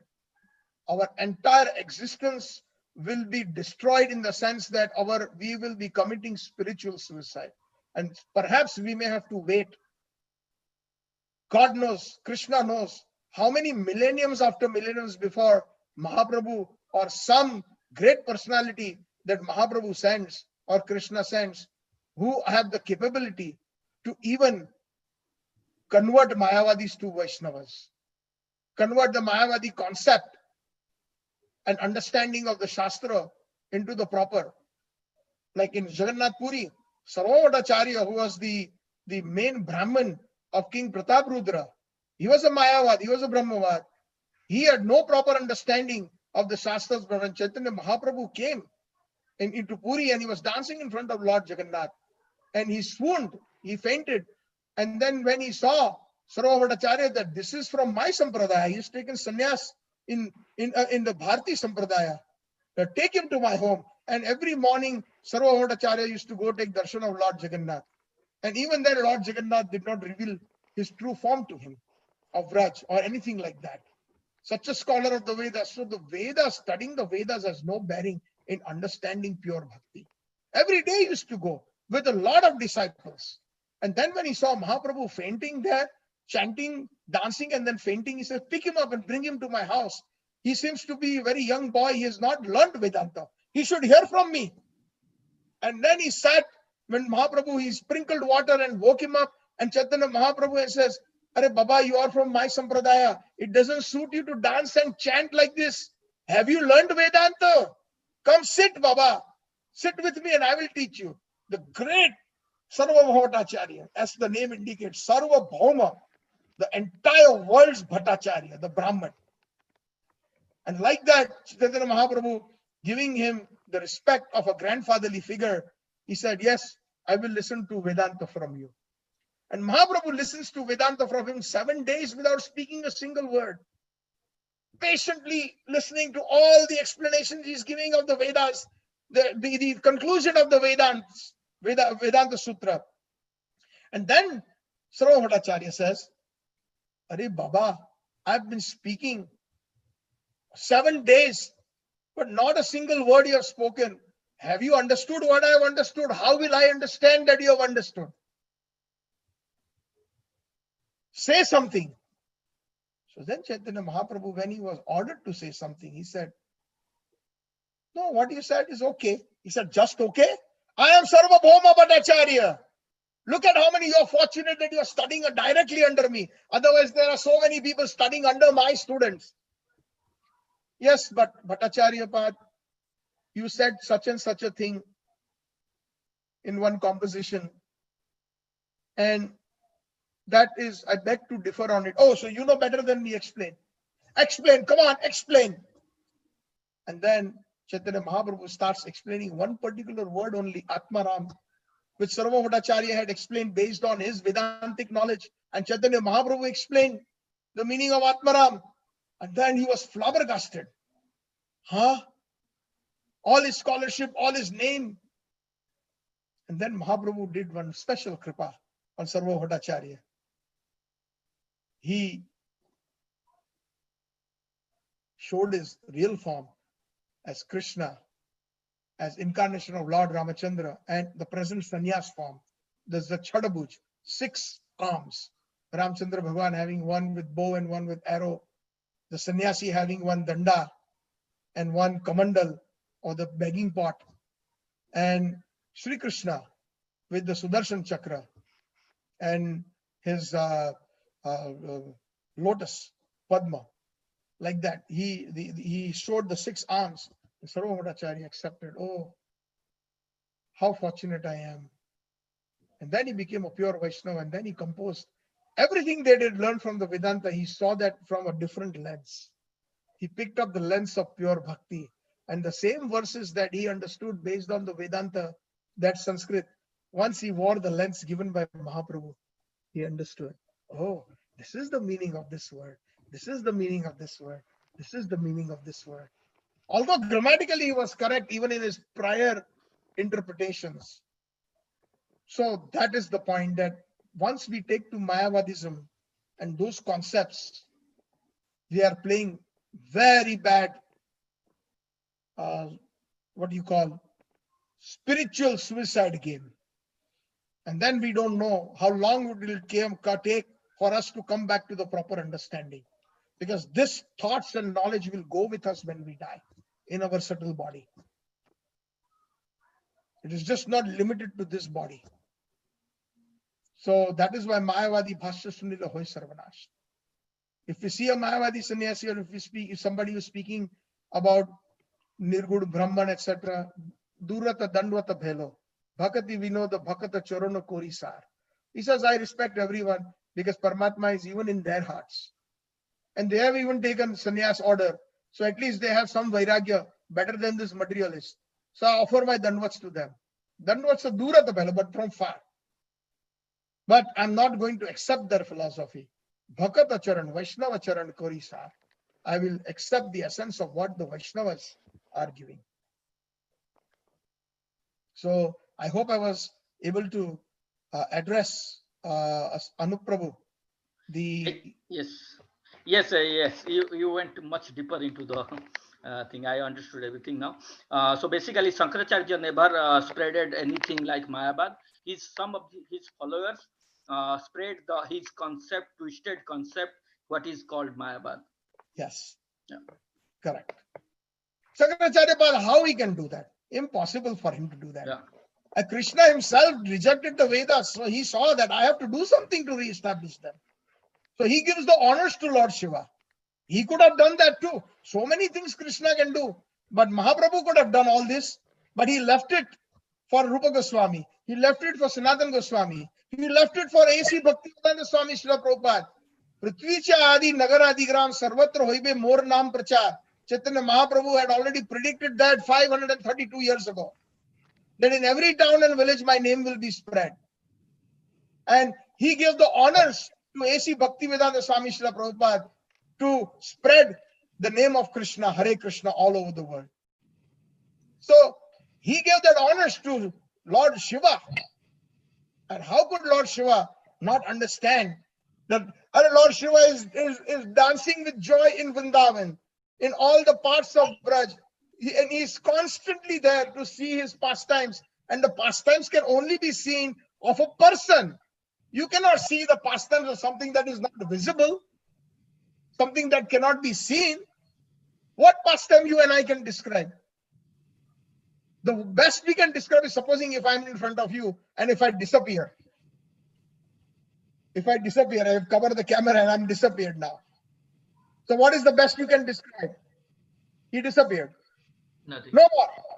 But supposing if I'm back again, you can say, oh, he's worn the heavy duty glass, black color glass rim, and he has tilak and he has white kurta. You can start describing. And today he was speaking Srimad Bhagavatam, giving introduction, etc., etc., etc. So that interaction can only happen in personalism. There is no interaction when there is impersonalism. There is no seva when there is impersonalism. And if there is no seva, there is no anand. Because seva and ananda are the actual dharma of the soul, or the inherent quality that is never subject to change. Whether today I am a Muslim or a Hindu or a Christian, even knowingly or unknowingly, the soul within is trying to find happiness through service. I will serve my family nicely, even if I'm a Muslim, or I will serve my community nicely if I am a Muslim. And through that, I'm going to try and derive some happiness that I did something. Although it may be pure, impure, and temporary, because the nature of the soul is such, service and ananda, seva and ananda. So if the seva is directed to a permanent person, not an impersonality, then the anand is also permanent. Yeah. That is the concept of Vaishnavism, and that is the true concept. Would I, if I tell you, my dear friends, I have the power right now, just please take it in the right spirit, to transport each one of you to a very nice area full of light, which is very nice, and it is full of quiet, and you can sit there for eternity. Do nothing, just enjoy the peace. And if I tell you, my dear Prabhus and friends, let us all go, and we are fortunate enough, Krishna is allowing us in a very nice picnic, and we will be surrounded by Krishna and Balram and all the cowherd boys and all the wonderful sweets and all the different the luncheon items that all the devotees have made, and the different beautiful area of the spiritual world. And we can, personally serve Krishna with our own hands, some laddus or some rasmalai or some roshogolla and things like that. Which one sounds more attractive? There is activity, and Krishna will be very happy to meet us. He will hug us. Like he waited for Gopkumar in the Brihad Bhagavatamrit. And Gopkumar went through all the different parts of this material world, and then he went to the heavenly planets and he was not completely satisfied. And then he went to the Viraja where Mahavishnu is. There also he took darshan and he was not satisfied. And then he went into the different parts of Vaikuntha until he reached Golok. And when he reached Golok, Krishna was waiting with him with open arms. Where have you been, my friend? I've been waiting. And they both hug each other and they're crying.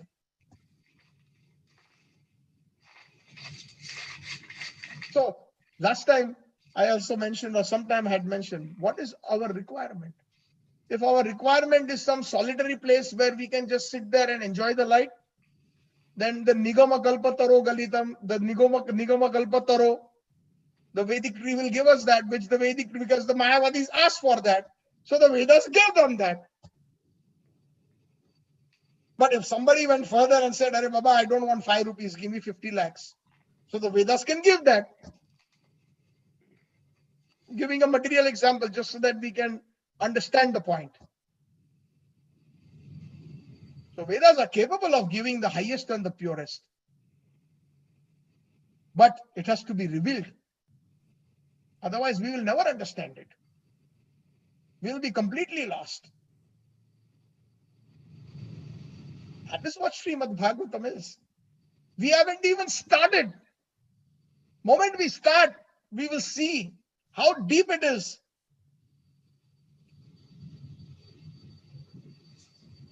We will relish it. Hare Krishna. Hare Krishna Prabhu. Haribol, Mukund How are Prabhu. you? Better we have to keep the Mayavadi separate. We want to discuss about it, Kirtan, because mind going upset. Because they're always against the Vaishnav.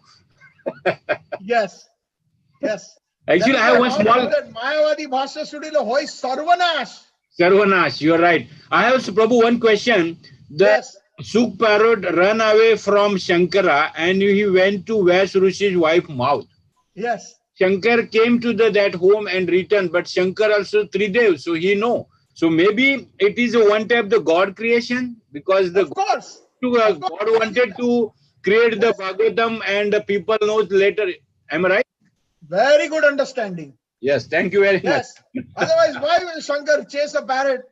Yeah, and then stop there. If he wants, he could have killed Vyasdev's wife. Yeah, within a 1 second, he can run away up to his place to their Rishi's wife before he can kill any time, because he's correct understanding. Mukund Prabhu, I'm very, very happy to hear that. Yeah, because I don't like the Mayavadis. Just listen, they are all. I cannot use the bad words for them, but I don't want to listen to Mayavadi any words, because they fed up to this our stories, the Vaishnava and everything. Because we listen to good Bhagavad Katha, and I like, because I miss the Gujarati 2-3 parts. First off, that's why I'm sitting the whole day. Yesterday I went to temple. Today I never go because I want to enjoy this Katha today. Haribol Prabhu.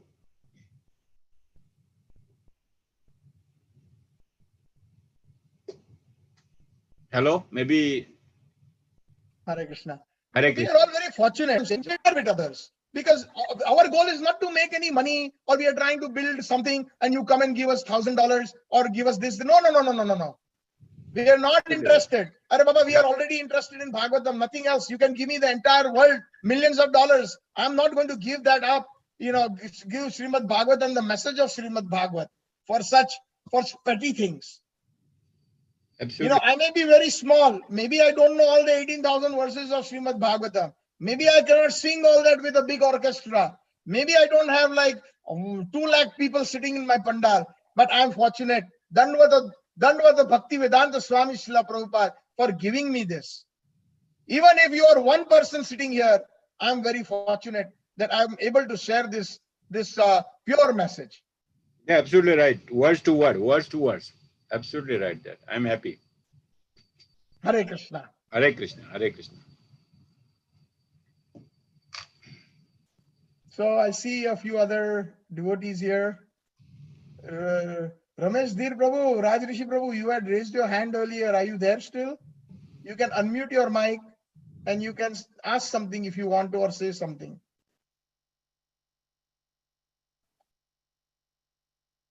Hare Krishna.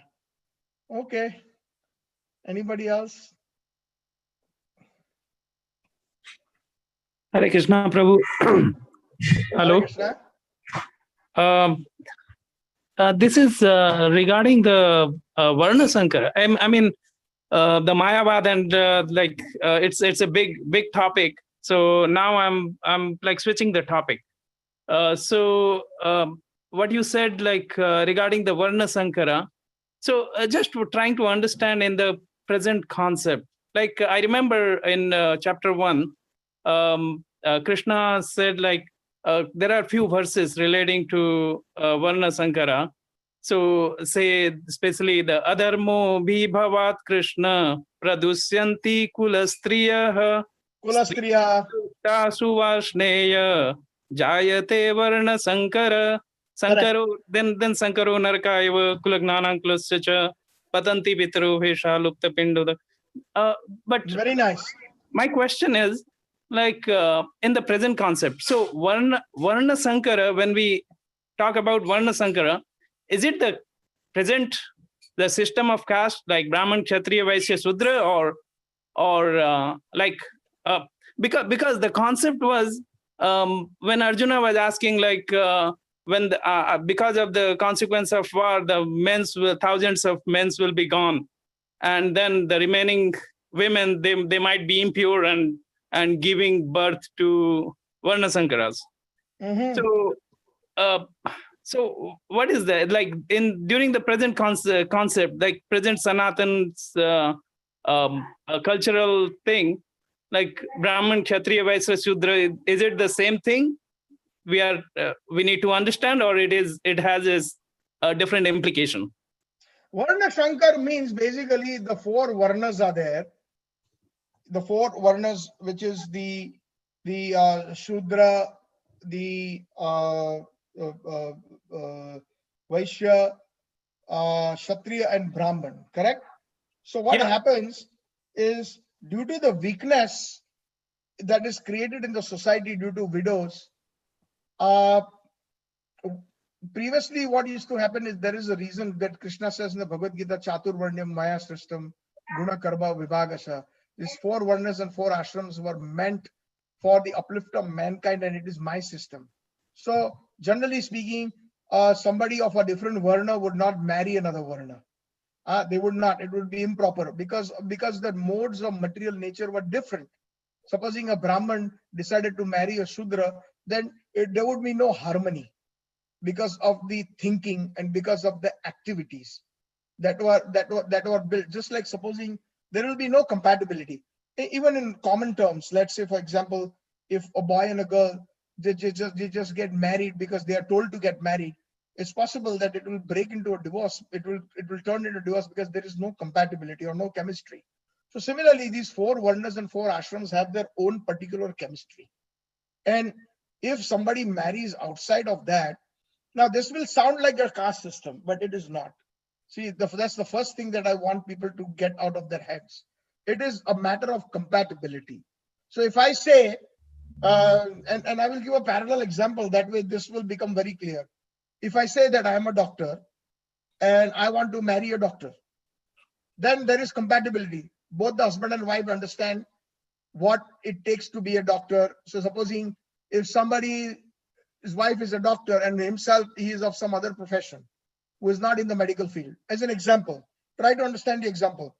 And this doctor is coming home at 1 a.m. in the morning. And by that time, the husband is already asleep. His half night is gone. And then like that, there is no compatibility on the time and things like that.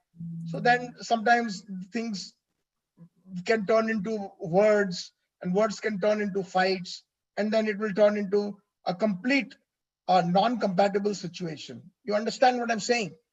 Profession. Yes, so a doctor, if he marries a doctor, just a general example, then they will understand each other.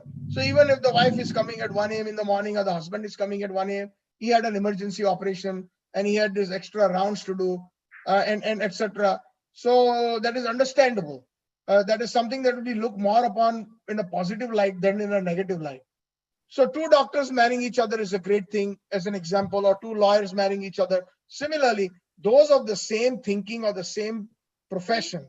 So those are varnas, in other words. If they are married to each other, then their progress in spiritual life will be very quick and fast because of their compatibility, and they will spend their energy in making Krishna consciousness their center.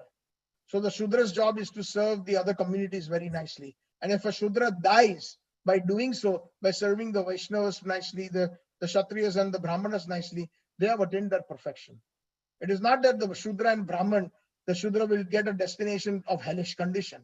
No, if he's in the proper Varnashram system, that Shudra was done his duty perfectly and offering the results to Krishna to please Krishna.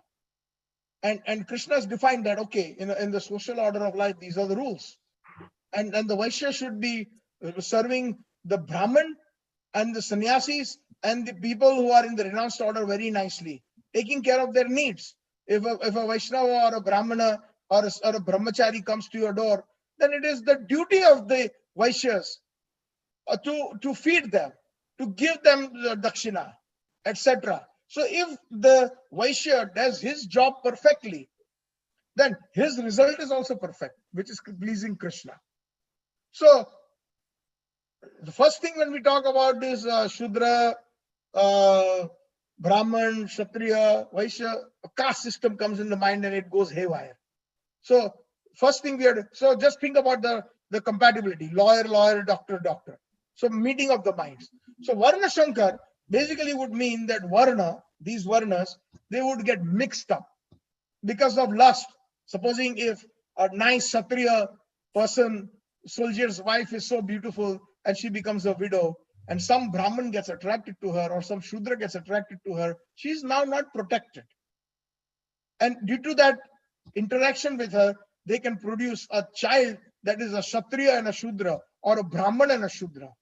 That is Shankar, Varna Shankara. You get the point? So then that child will not be properly trained in the concept of spirituality that Krishna has delineated as per the specific dharmas of every ashram and every varna. And that's where the things will go haywire. So I hope I have addressed your question, or if there's any further comment or question, I would like to hear from you, Prabhuji. No, Prabhu, it was excellent. Thank you, Hare Krishna. Thank you very Hare much. Krishna. Yes. But now, one more thing to add to that. In today's world, I remember you mentioned, in today's world, it is all Varna Shankar. But the biggest advantage, although we are so fallen and we have so much Varna Shankar going on and all these things, we are very fortunate because it is a golden Kalyug and the mercy of Mahaprabhu is there, and this Hare Krishna Mahamantra is present. And when we hear the instructions of Mahaprabhu or his sincere followers, and we follow in the footsteps, it doesn't matter what Varna we are from, we attain the highest. Kalo dosha nidhe rajan, eko asti mahan guna, kirtanadi krishnasya mukta sangha param vrajit. It's a shloka from the Srimad Bhagavatam. Hopefully we will come to it someday. So Sukadeva Swami is telling Parishad, Kalo dosha nidhe rajan. This Kalyuga is full of dosh. It is full of faults. So Varna Shankar is not a big deal. Even within us, previously at least, we used to remember that, the parents would expect that the child would marry in the same community, etc. But now it doesn't matter. Just get married. The parents are so worried. My child will remain unmarried or this, that. Oh, the day they bring somebody that they want to get married to, they are happy. But somebody who takes to Krishna consciousness, Kalo dosha nidhe rajan, it is an ocean of faults, Kalyug. Eko asti mahan gun, but there is one great quality. What is that? Kirtan adi Krishnasya. The singing of the glories of Krishna, doing Sankirtan. Adi means listening to books like Srimad Bhagavatam, serving Srimad Bhagavatam, serving Bhagavats. Mukta Sangha Paramvrajit. The result is one will get the mukti. Mukti means detachment from Sangha. Sangha means material detachment. Otherwise, somebody will translate mukti like the Mayavadi's mukti. Mukta Sangha. Mukti from all material attachments, including mukti itself. Mukta Sangha Param Vrajit, and one will get the Param, the topmost destination, Vrajit. And Vrajit also means, our Acharya says, one will get Golok Vrindavan. The Gaudiya Vaishnava Acharyas have explained that. So although you're right, that what about in today's practical world? But here the answer is given. That we can attain the topmost destination, not to worry, by Mahaprabhu's mercy, by the mercy of Prabhupada, by the mercy of those Vaishnavas. If we simply follow in their footsteps by taking to Sankirtan and by simply hearing Harikathas, serving Bhagavatam. Right? Thank you, Prabhu. Hare Hare Krishna. Krishna. I'm very happy to see you. I've not met you before, Oh, but it was good meeting you, Prabhu. thank Good you, Prabhu. And you have a good, I was happy to hear the shlokas of chapter 1 from you. Thank you, Prabhu. I have like small interest in it, so that's the reason. Hare Krishna. Very well. Hare. Important is here is understanding the true message of those verses, even if you don't remember them. Yeah. But it's nice to remember the verses. I'm getting old. I used to know a lot of verses. I'm also forgetting, but at least the essence by the mercy of Prabhupada is not forgotten. Hare Krishna. Thank you. Thank Hare you so Krishna. much. Hare well. So I hope to see you again. Sure, Prabhu. Haribol, anybody else? I'm very happy. My time, I can sit here till 2 a.m. in the morning as long as everybody is ready to. This is my life and this is my soul. And I'm very happy to be amongst all these sincere devotees. Hare Krishna. Hare Krishna. Hare Prabhu, you want to say something, Prabhuji? Yeah, we are so fortunate to have you. I don't have words.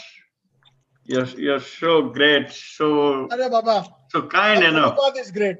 And the Vaishnava Acharyas are great. I'm just a simply small, nimitta. Yeah, you're so kind enough. Like you said, you're ready to sit till next morning. So how many of devotees are like that? We are really very fortunate. We are really very grateful to you. It's very enlightening. Your knowledge is superb. Thank you. Thank you so much. We are really very fortunate. We should be very grateful. All glories to Guru Gauranga, all glories to Srila Prabhupada. So hope it will continue, and we are really, whenever I miss you really, I cannot forgive myself. Sometimes when I'm bound to do something, only that time I miss. Otherwise, I don't wish to miss anything of your lecture. Hare Krishna. So, all glories to Srila Prabhupada. Haribol. I see one Mr. Harish Prabhu from Chicago. Have we met before? Can you unmute yourself and introduce yourself? Harish Bhai? Yeah, Harish Bhai is there, I think. And who is Krish? I have somebody by the name Krish also. Yeah. Hi, this is Pankit here. I joined as a Krish. Oh, Pankit, Hare Krishna. Hare Krishna. Yes. Jai Shri Govish. Yes. I'm happy to have you here. Yeah, same here. Well, thank you very much for nice pravachan. You were there from the beginning? Yeah, I joined at 4:30. Yeah. Okay. Good to have you. Yeah, Do you have any questions or any comments? No. Try to make it interactive at the end so that everybody can give some valuable input or in the form of questions so that it can benefit all. Sure. Srimad Bhagavatam is full of questions and answers. In the beginning of Srimad Bhagavatam, that is why they are praising that, oh, you are actually asking these wonderful questions that will not only benefit you, but it will benefit everybody. So that's the essence, or that's the proper system. Haribol. Yeah, Haribol. Okay. So be safe, everybody, and depend on Krishna. Ultimately, he is our protector. and he is indeed our ashray. He is the Vishay Vigraha, we are the ashray. So we have to take ashray of the Vishaya. Jai Grantraj Srimad Bhagavatam ki Jai, Ananta Koti Vaishnav Vrinda ki Jai. Gaur Hare Premanande. Hare Krishna. Thank you, Prabhu. Hari Bol. Thank you. So I will end here. Thank you, Prabhuji. Hare Krishna. Hari Bol, Prabhu. You Hari safe, Bol. stay safe. Yeah. Thank Hari you. Bol. Hare Krishna. Hare Krishna, Prabhu. Hari Bol. Hari Bol. Hare Bol. Hare Bol. Hari Bol. Hare Bol. Hare Krishna. Hare Krishna. Hare Krishna.